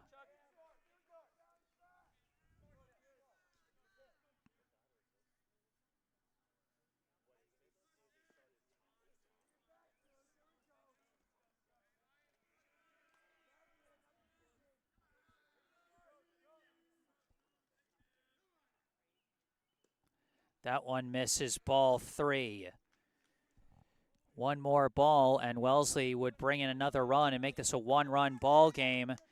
Again, Engelman has got to throw strikes. Timeout called. Got to be tough to recover from a play where you thought you had the second out, but instead a run comes in.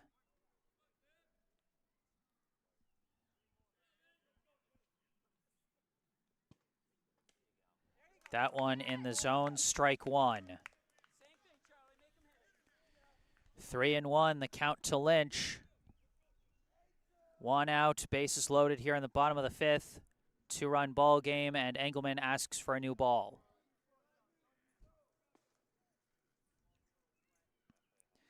Lynch so far today has reached base twice, once on a single, once on a hit by pitch, and now 1 ball away from potentially reaching on a bases loaded walk.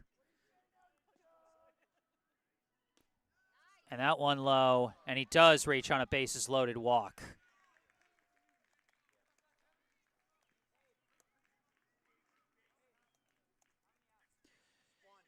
Miel trots in, and this might be the end of the day for Engelman.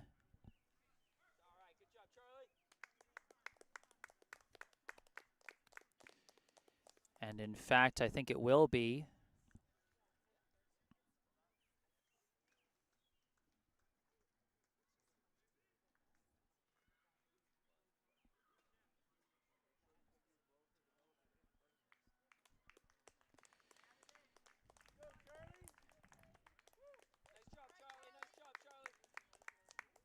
So Engelman leaves, as of now, still potentially the pitcher on credit for the win. But 1 more run from Wellesley would turn this into a no decision, and 2 more runs this inning from Wellesley would make Engelman the pitcher on credit for the loss.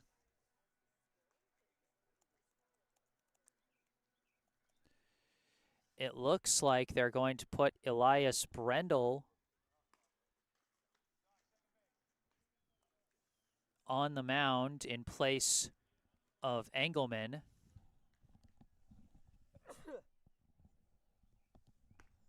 Excuse me. And it looks like what they're going to do is they're going to move Keenan Sawada over to short where Brendel was playing. They're going to move Ben Doctoroff over to second base where Sawada was playing. And they're going to bring in number 6, Jimmy DiPaolo, at third base where Doctoroff was. Taking a look at the stats for Elias Brendel so far this season. He's had 8 previous appearances, 7 of them in relief. He's got a 2-1 pitching record. He's made 1 save out of 4 save opportunities. Has thrown 14.2 innings with an ERA of 2.86, a whip of 2.11, and 18 strikeouts.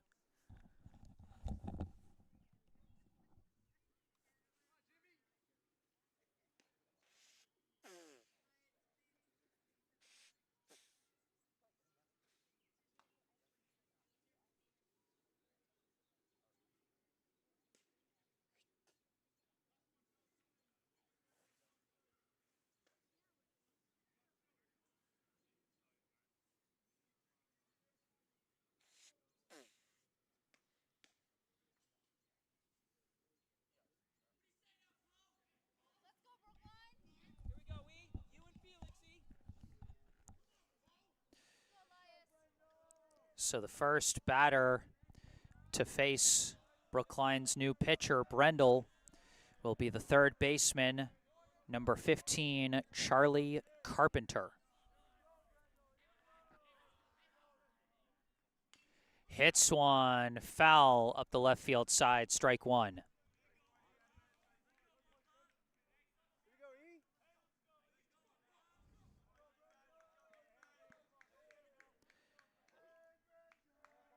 Carpenter, his last time up, reached on an E6 on a play that did bring in a run.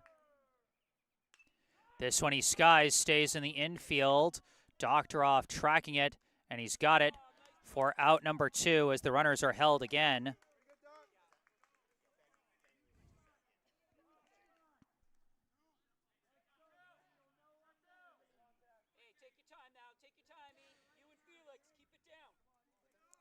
So 2 down, but the bases still loaded in a 1-run ball game. Up comes the first baseman, number 28, Teddy Griswold.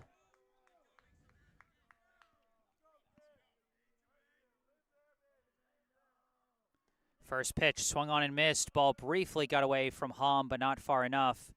That'll simply be strike one. Griswold, his last time up, grounded out to a fielder's choice. And before that, flew out to right. So he's 0 for 2 so far today, up in a very big situation here. That one catches the inside corner, strike 2. Brendel 1 strike away from escaping the jam and keeping Brookline in the lead, but just one swing of the bat from Griswold could break this. 0-2 the count.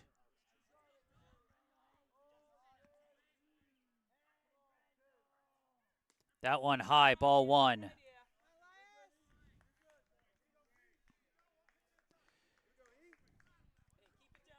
One and two, the count to Griswold. Banish, the potential tying run at third. McCausland, the potential go-ahead run at second. Swing and a miss, strike 3. Huge performance out of the bullpen by Elias Brendel. And Brookline remains on top going into the 6th.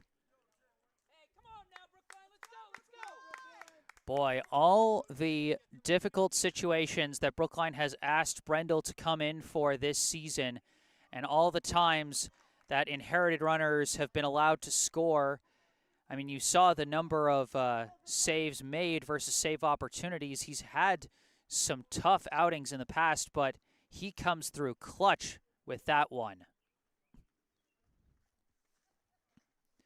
Sherrick back out on the mound for a 6th inning of work. Credit to Sherrick. His coaching staff has got a lot of faith in him. It's not often you see a pitcher stay out there into the 6th inning after giving up 5 runs and letting the other team take the lead. I mean, I think we've seen that a couple of times for Brookline with Nico Hart with some of his early pitching outings. But it's a rare thing that happens. The 5, 6, 7 hitters due up for Brookline: Hom, Bollinger, and Dialchand Erickson.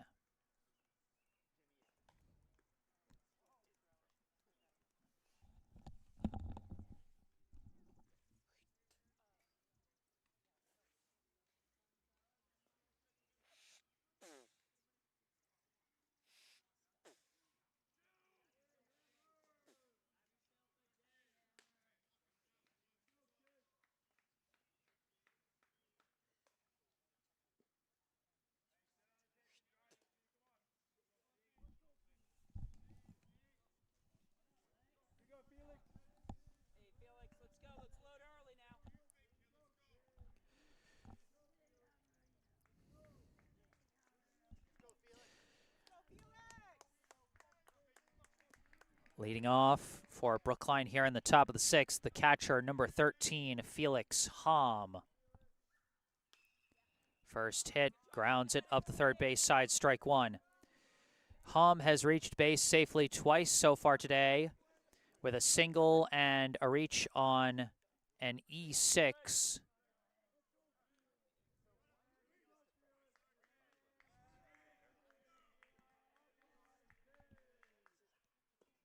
That one comes in low, ball one.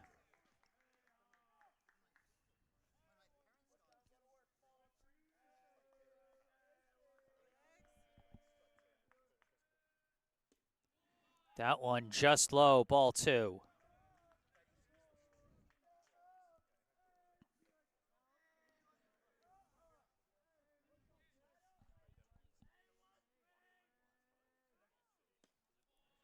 That one in there, strike two.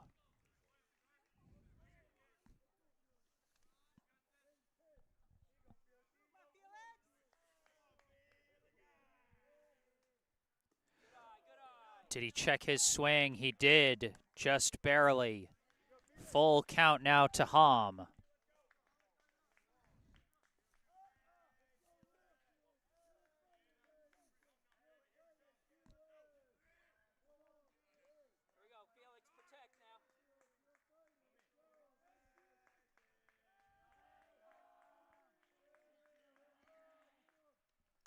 Hits a chopper over to third. Field dropped briefly by Carpenter. Throw comes in low, but it is snagged by Griswold for out number one. Boy, there were a couple of opportunities for that to turn into a reach on error, but Carpenter recovered, and Griswold took the throw off the hop. Now one down. Coming up, the right fielder, number 21, Hugh Bollinger. First pitch misses, ball one. Bollinger 0 for 1 so far today with a sac bunt and an RBI groundout. That one comes in low, ball two. In the live chat, Greg Hoffman saying, great work, Elias, referring to Elias Brendel's relief efforts in the bottom of the fifth. Now Brookline trying to give him more of a lead for when he comes back on the mound. That one high for ball three. Fun fact, Bollinger has not gotten any free passes to first this whole season so far. No walks, no hit by pitches, but here he stands with a 3-0 count. Brief timeout, I guess.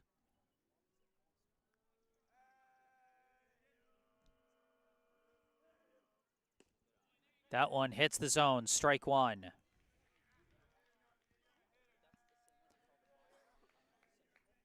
Three and one now, the count to Bollinger.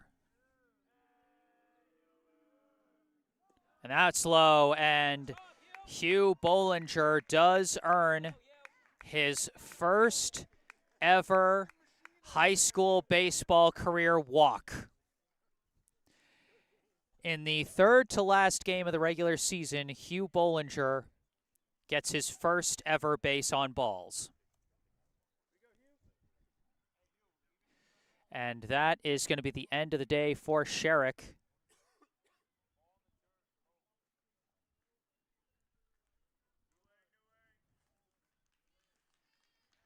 After giving up the one-out walk, he is going to be replaced by Palladino.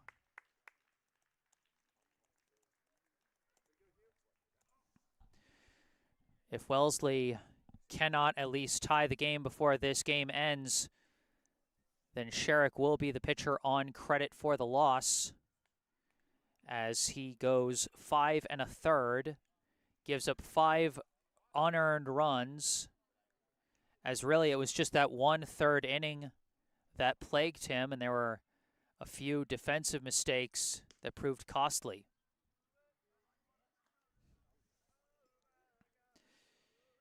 Taking over for Palladino in left field will be the designated hitter, Max Boehm.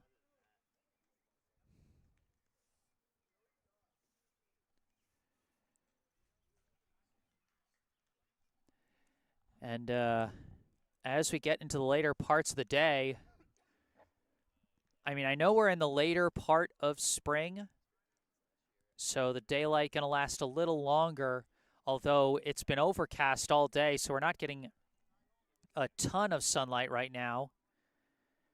But with how close this game is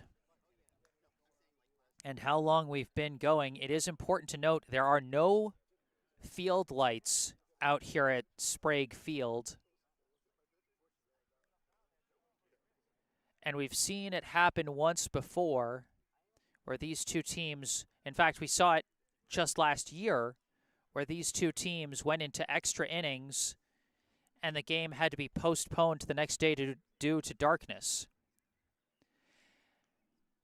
And let me tell you, folks, as someone who, A, has read the weather forecast for tomorrow, spoilers, it doesn't look great for baseball, and B, as someone who is already booked to cover another game tomorrow, I'm really, really hoping that doesn't happen.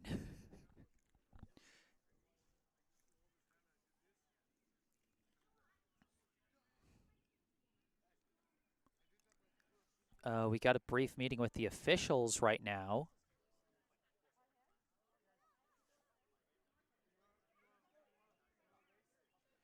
Maybe Palladino needed a new glove or something? What? I don't know.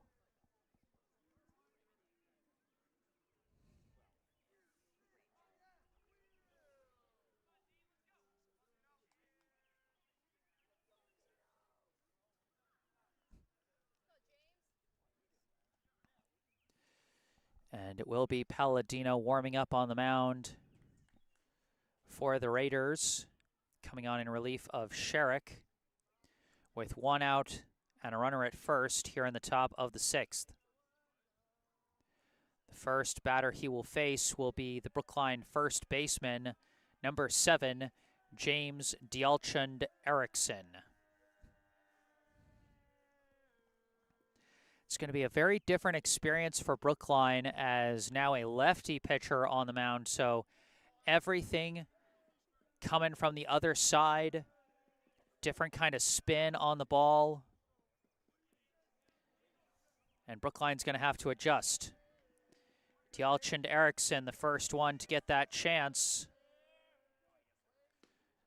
Big swing and a miss for strike one. Dialchund Erickson so far today 0 for 2, grounded out to third in the second inning, flew out to right in the third.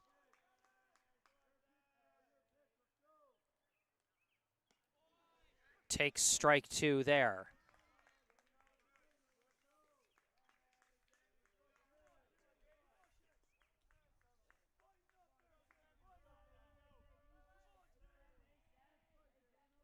Swing and a miss, strike 3. Dialchund Erickson down on strikes as Palladino quickly gets his first out after coming out of the bullpen. Now 2 down here in the top of the 6th with a runner still at first. Now up the left fielder, number 15, Owen Hoffman. First pitch, high, ball 1. Hoffman 0 for 2 so far today. He has grounded out to short and flown out to right as he takes high ball 2 there.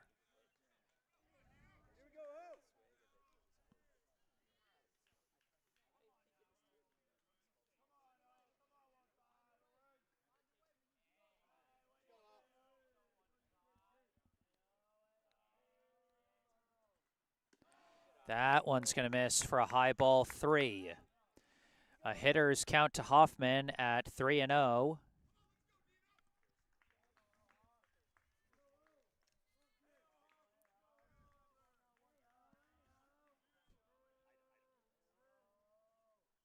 That one comes in low, got away from him, and it's a 4-pitch walk for Owen Hoffman. So runners at first and second now, and up comes the third baseman, number 8, Ben Doktoroff.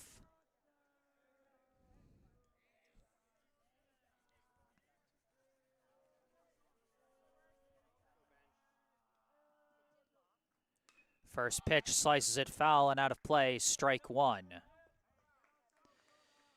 Doctoroff so far today,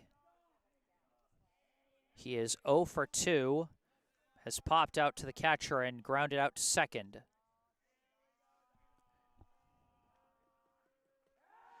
Attempted pickoff throw hits Hoffman in the back of the head. Boy, I'm not sure what I think there might have been some wires crossed between pitcher and first baseman, as Griswold wasn't even back to cover, because ordinarily when a first baseman's there to cover, he is firmly in front of the base runner, so a situation like that can't happen. That one gonna miss outside for ball one.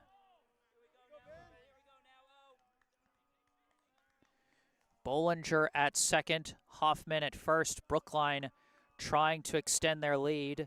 Palladino and the Raiders trying to get out of the inning here, still trailing by just one. That one outside, ball two.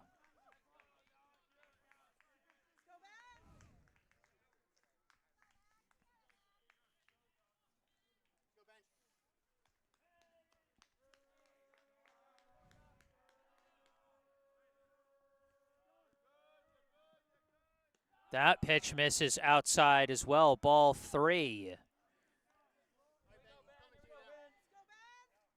Brookline's, been the beneficiaries of 2 walks this inning. A third would load the bases for the top of the batting order.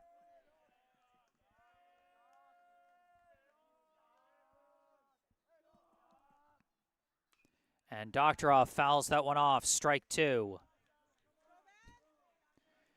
A full count with 2 outs and 2 runners on here in the top of the 6th in a 1-run ball game.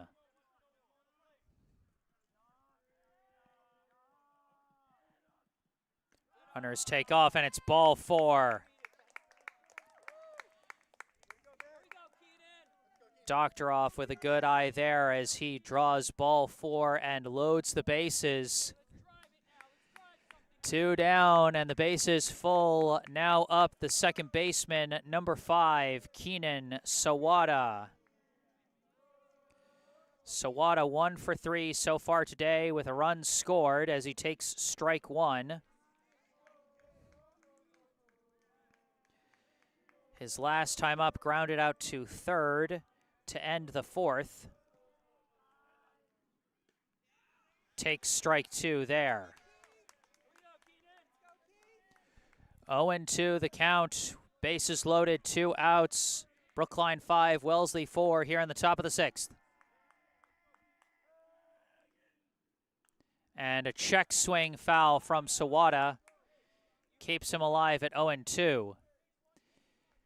That pitch was coming in a little high, and Sawada probably would have let that one go if it wasn't also inside and thus bounced off his check swing.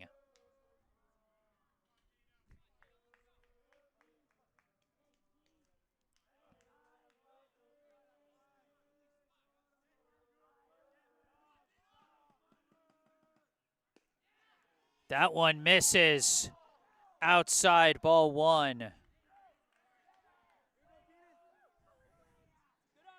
think Wellesley thought they had strike 3 there, but instead it's a 1-2 count.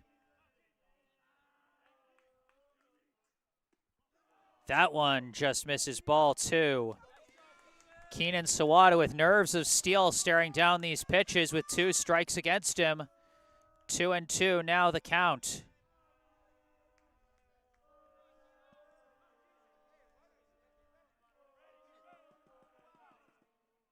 Reaches out and fouls it off, stays alive at 2-2.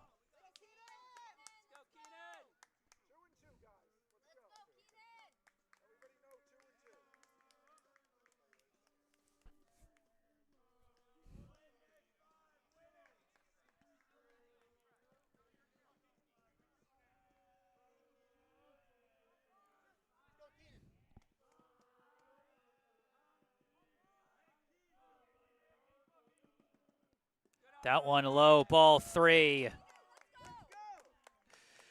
Boy, a full count and 2 outs with the bases loaded in a 1-run ball game. How can you not love baseball? Palladino asks for a new ball for the upcoming payoff pitch. A lot riding on this pitch.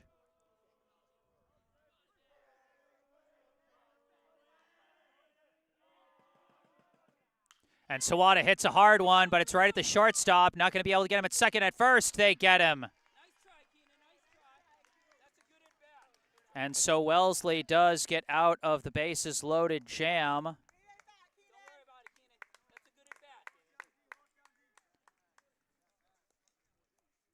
We move to the bottom of the sixth now. The score remains Brookline 5, Wellesley 4.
Elias Brendel back on the hill after taking over for Charlie Engelman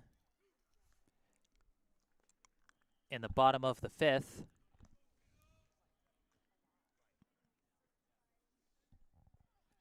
We got another note in the live chat from Matthew Walker, number 15 on the field, number 1 in our hearts.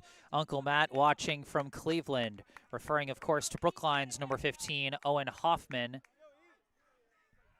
Stands out in left field.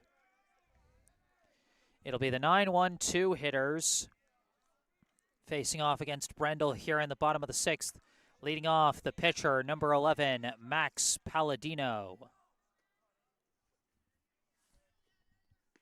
First pitch in the zone, strike one.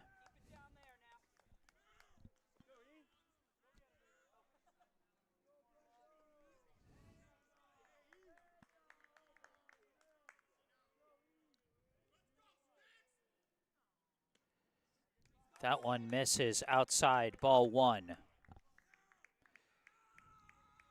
Palladino, his last time up, grounded out to an inning-ending fielder's choice back in the fourth.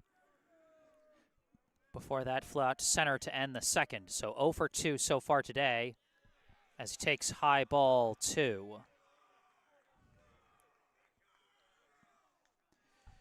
2-1 the count.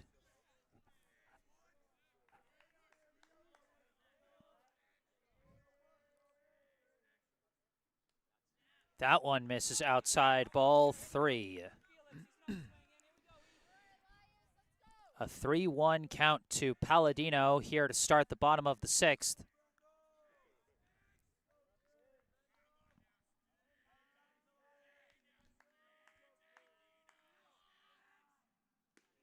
That one hits the zone, strike 2. Boy, it feels like we've had so many full counts today, doesn't it? But of course, you become so much more cognizant of those full counts when it's a game as close as this.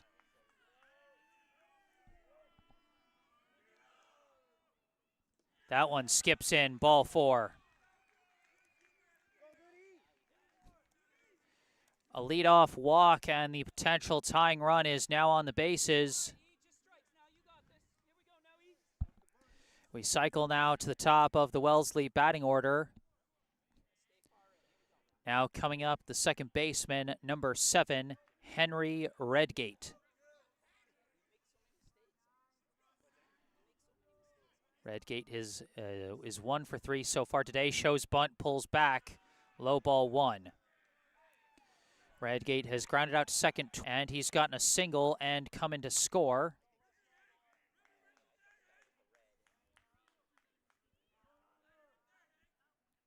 Shows bunt again, pulls back, and ball 2.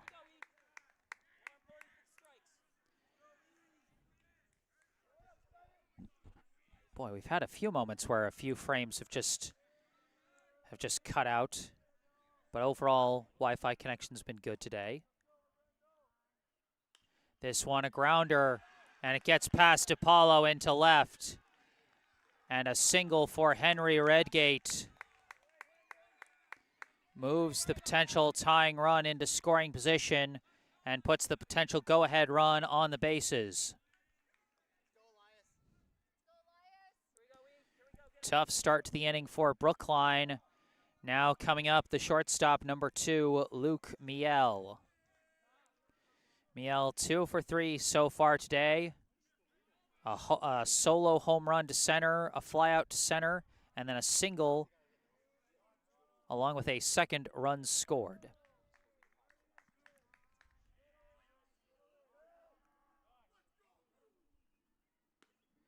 First pitch in there, strike 1.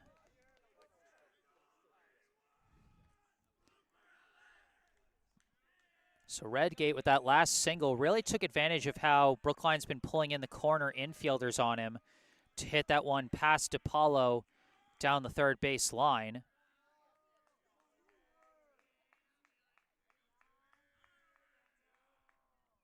Shows bunt, pulls back, low ball 1.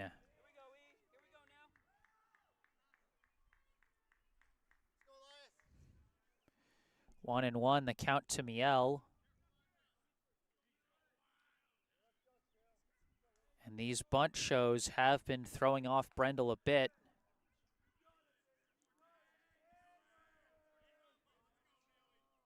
Shows bunt, lays it up, picked up by D'Alchin Erickson, thrown to first, and Doktorov covers.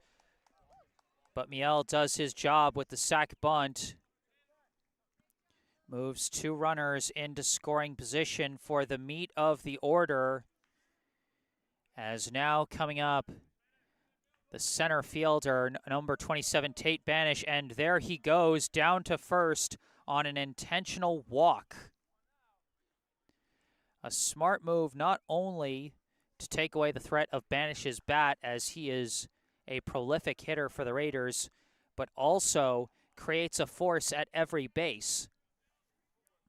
So now a ground ball hit by the Raiders could be thrown home for a force out to try and prevent the tying run. Bases loaded, 1 out in a 1-run ball game here in the bottom of the 6th.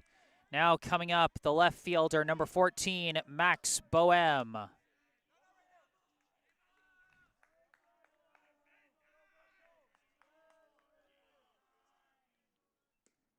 First pitch misses low and away, ball 1. Boehm, his last time up, popped out to short.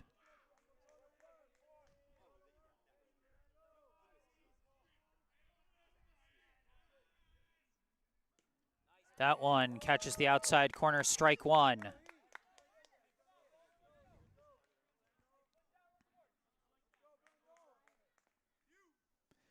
1-1, the count to Boehm.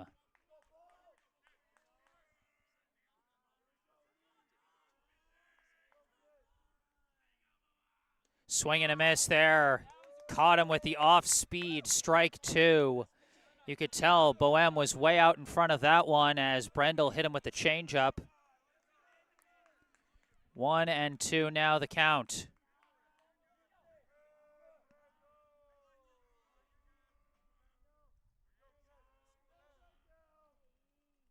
Swing and a miss, strike 3.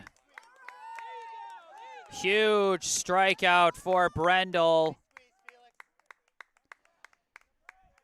And now bases loaded with 2 outs in a 1-run ball game in the second to last inning.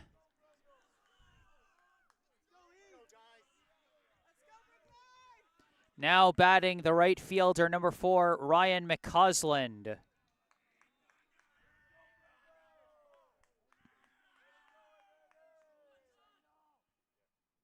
First pitch misses outside, ball 1. McCausland, his last time up, grounded into what looked like it was going to be a fielder's choice at home, but instead Redgate beat the throw to the plate, or the catcher's foot came off the plate or something like that. Swing and a miss there, strike 1. Why are we still dropping more frames? This is ridiculous. What, is my phone getting too hot or something? 1-1, the count to McCausland.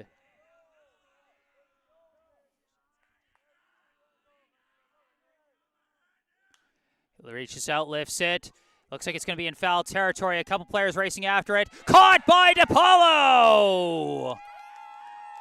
The backup third baseman who came in when Brendel took over for Engelman, a young man who's mostly been playing designated hitter this season, and he makes a huge catch in foul territory to get Brookline out of the bases-loaded jam, still in the lead.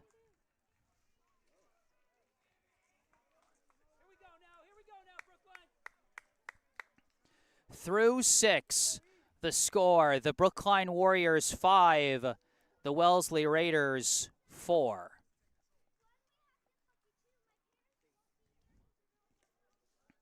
So yeah, my apologies for the few frames that were dropped. It looks like, again, it hasn't been a lot, but boy, when a game's this close, you don't want to drop any. Might have just been that my phone got a little too hot in my coat pocket, so taking it out and put it on the table, see if that keeps it a little cooler.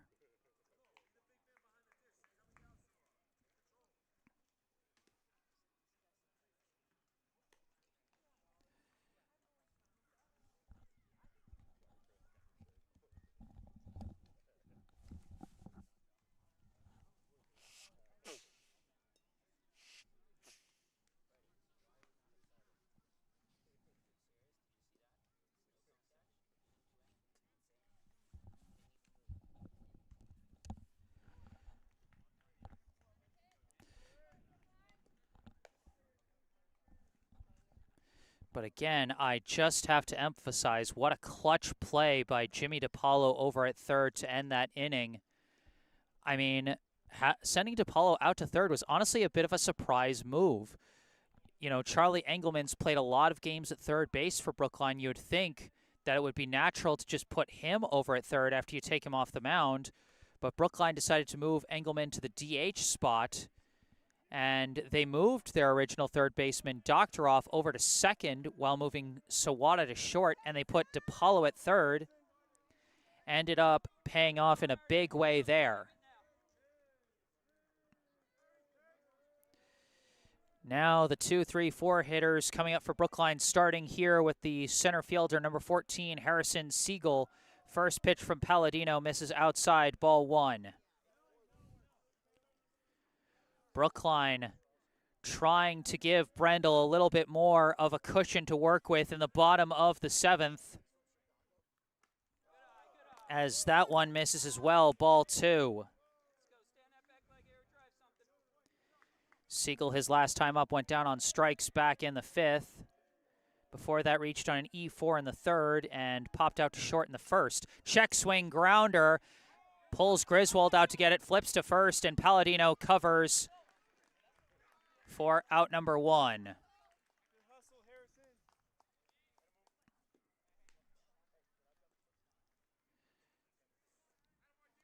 Siegel put on the hustle to try and leg out an infield hit there, but the 3-1 ground out results in out number 1. Now batting the pitcher, number 9, Elias Brendel. First pitch skips in the dirt, ball 1. And really, I think what frustrated Siegel more than being caught at first, I think it was a compounding frustration of being caught in a close play at first, and also just the fact that he hit that ball in general because he wasn't swinging. Brendel hits a hard one, skips past first, but foul. Hard hit bouncer up the first base line, but just right of the bag for a foul ball.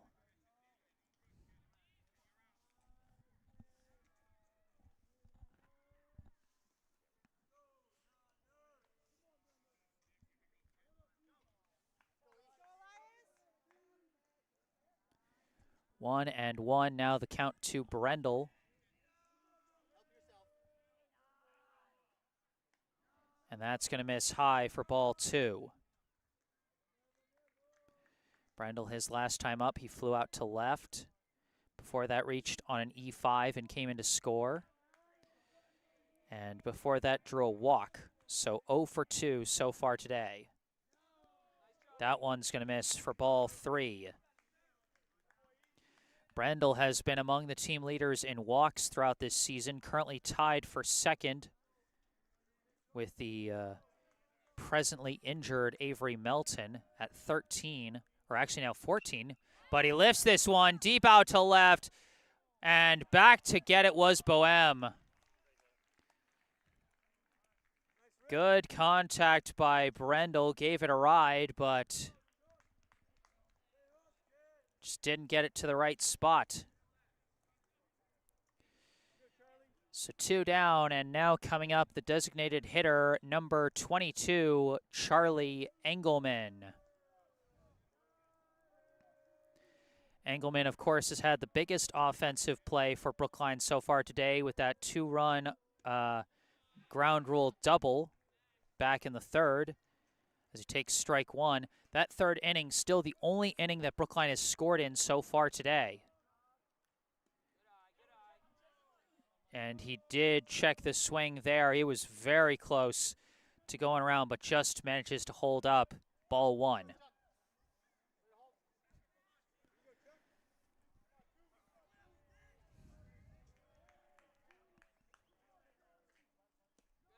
That one low, ball two.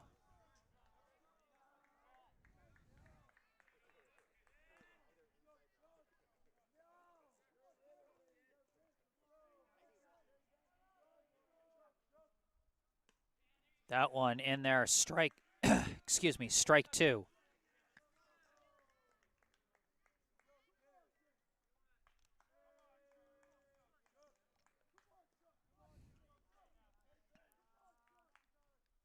Chases it, strike three.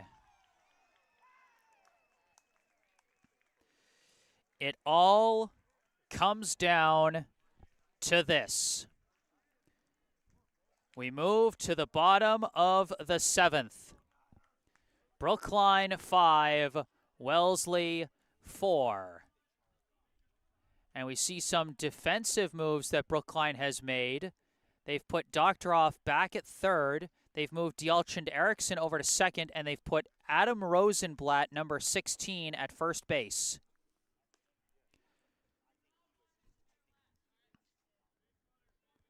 Brookline is just 3 outs away from a postseason berth, but the Raiders just 1 run away from tying this game and sending it to extras, and just 2 runs away from winning it in walk-off fashion. Anything could happen here.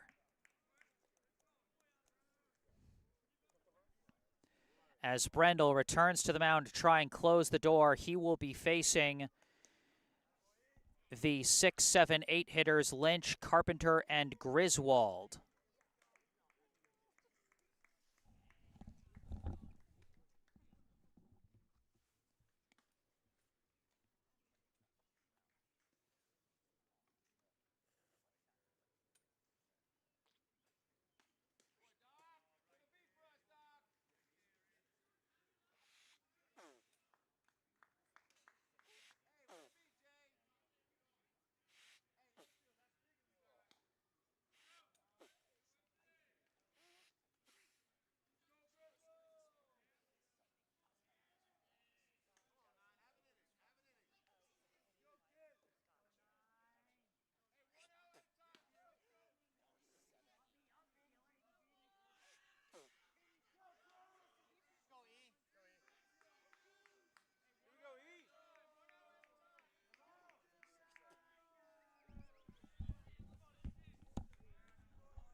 We begin the bottom of the 7th. Brendel back on the mound for Brookline, leading off for Wellesley, the catcher, number 22, Cam Lynch. First pitch high, ball 1.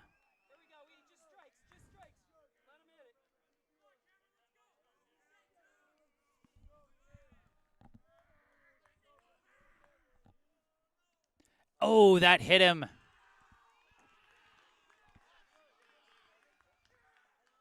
Brookline, I think, is trying to argue that he moved his leg into the pitch, but that is such a that's too close a call. I don't think they're going to win that argument.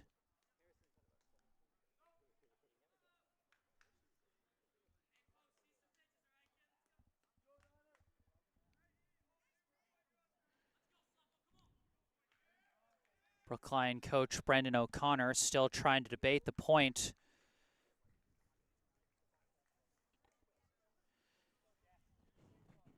As a new courtesy runner comes in place of Lynch. Looks like the umps are going to discuss the play, at least.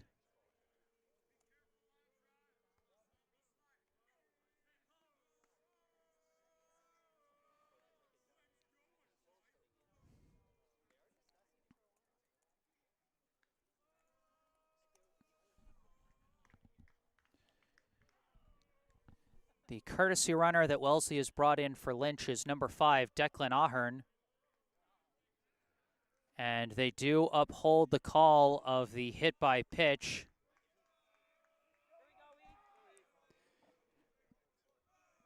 So the tying run once again on base for the Raiders. Now batting the third baseman, number 15, Charlie Carpenter.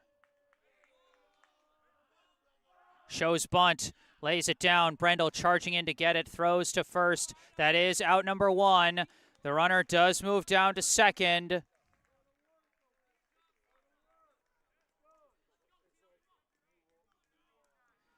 The tying run now in scoring position with 1 out here in the inning. Now batting the first baseman, number 28, Teddy Griswold.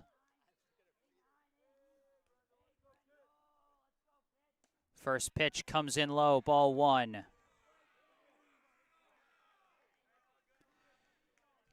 Griswold, his last time up, struck out to end the 5th inning, as Brendel escaped that bases loaded jam back then. This pitch catches the inside corner, strike 1. 1-1, the count now to Griswold.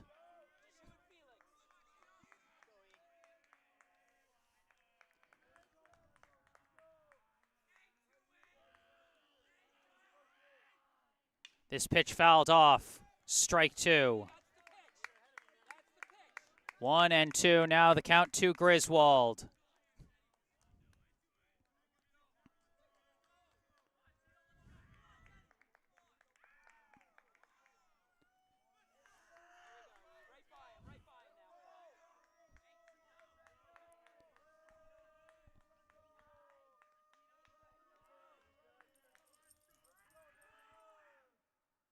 This pitch hard hit, right at Sawada, double play, they did it! Brookline wins! Pack your bags and mark your calendars, Brookline fans, we are going to the playoffs!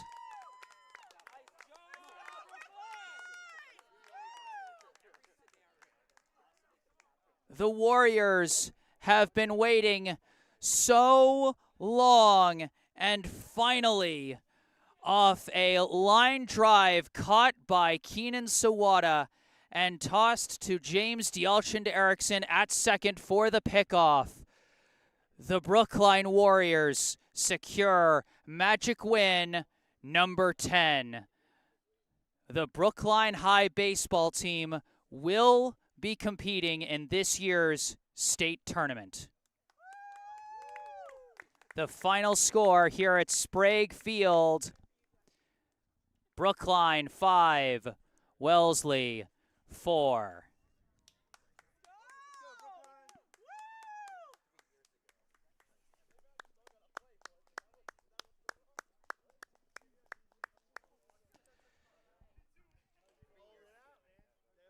Folks, it's been a long time coming for this team. The last time Brookline made it to the playoffs was back when this year's senior class were just freshmen. Only a couple of those seniors were even playing on the team after being called up from the freshman squad, and they only made the playoffs that year because it was the COVID year, and with a lack of teams participating, everyone automatically made the playoffs. So this is the first time, at the very least, not just the first time for these players, but the first time for me as someone covering this team to see them properly clinch a playoff berth in the regular season. What a special, special moment.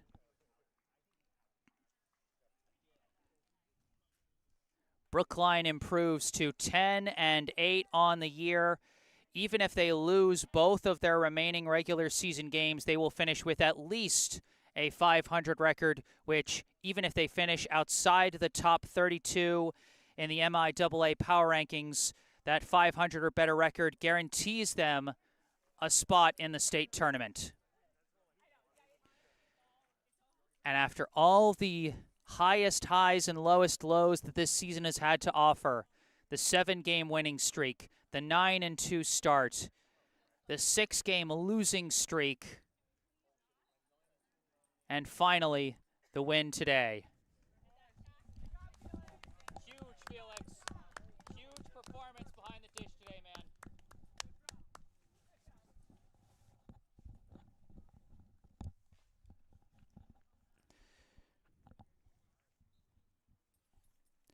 And what a credit to so many players today. All the shuffling around the positions they had to do after losing their starting catcher, Avery Melton, to a concussion. Felix Hom, who has mostly played at shortstop when he's been a starter this season, forced to play behind the plate. He handles it very well. Nothing really given away. You know, no major throwing errors, no major wild pitches surrendered, nothing like that. You know, I think maybe one passed ball on a runner that would have scored anyway. You know, Elias Brendel being brought in relief of Charlie Engelman, who got off to a solid start but started to let the game get away from him. And Brendel, who's had so much trouble coming in these tight spots and allowing inherited runners to score and blowing the save, he comes through with his second save of the season today as Engelman gets the win on the hill. And how about some of the other infielders? We saw great plays all over the map today. You know, a great diving catch early on a hard grounder by Elias Brendel at short. We saw another great sliding grab on a hard-hit grounder by Ben Doctoroff at third. We saw a couple of great catches out in right field by Hugh Bollinger. And Jimmy DiPaolo temporarily subbing in at third and making a big catch in foul territory over his shoulder to get out of a bases-loaded jam in that inning. And then, who else would you want ending it but the captain, Keenan Sawada, snagging that hard liner and flipping it to James Dialchand Erickson. Dialchand Erickson and Engelman, the only two members of this team who have seen playoff baseball before. Dialchand Erickson, the only member of this current Brookline Warriors team who has competed in the state tournament in the past, and his tag of second base provides the final out to clinch Brookline their playoff spot. How can you not get romantic about baseball? For offense, Brookline needed just one big explosive inning, highlighted by one of their other captains, Charlie Engelman, sending a blast out to left center that went for a ground rule double, drove in 2 runs to get Brookline's scoring started. And then a reach on error by Hom, a wild pitch brings in Engelman, and an RBI ground out by Bollinger. And every run counted in this one, so Brookline needed all 5 of those runs that they got in that inning. What a game, what a day, what a moment.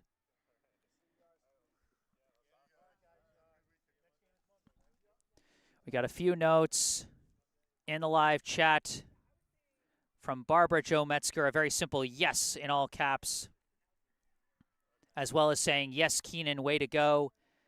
Cheryl Bollinger saying, wow, wow. Uncle Peter saying, way to go, Keenan. And Jeffrey Melton saying, awesome, congrats, Warriors, let's go. Folks, thank you all so much for tuning in today and for sticking with this team through the ups, the downs, and the arounds of this season to finally arrive at this special moment with me together.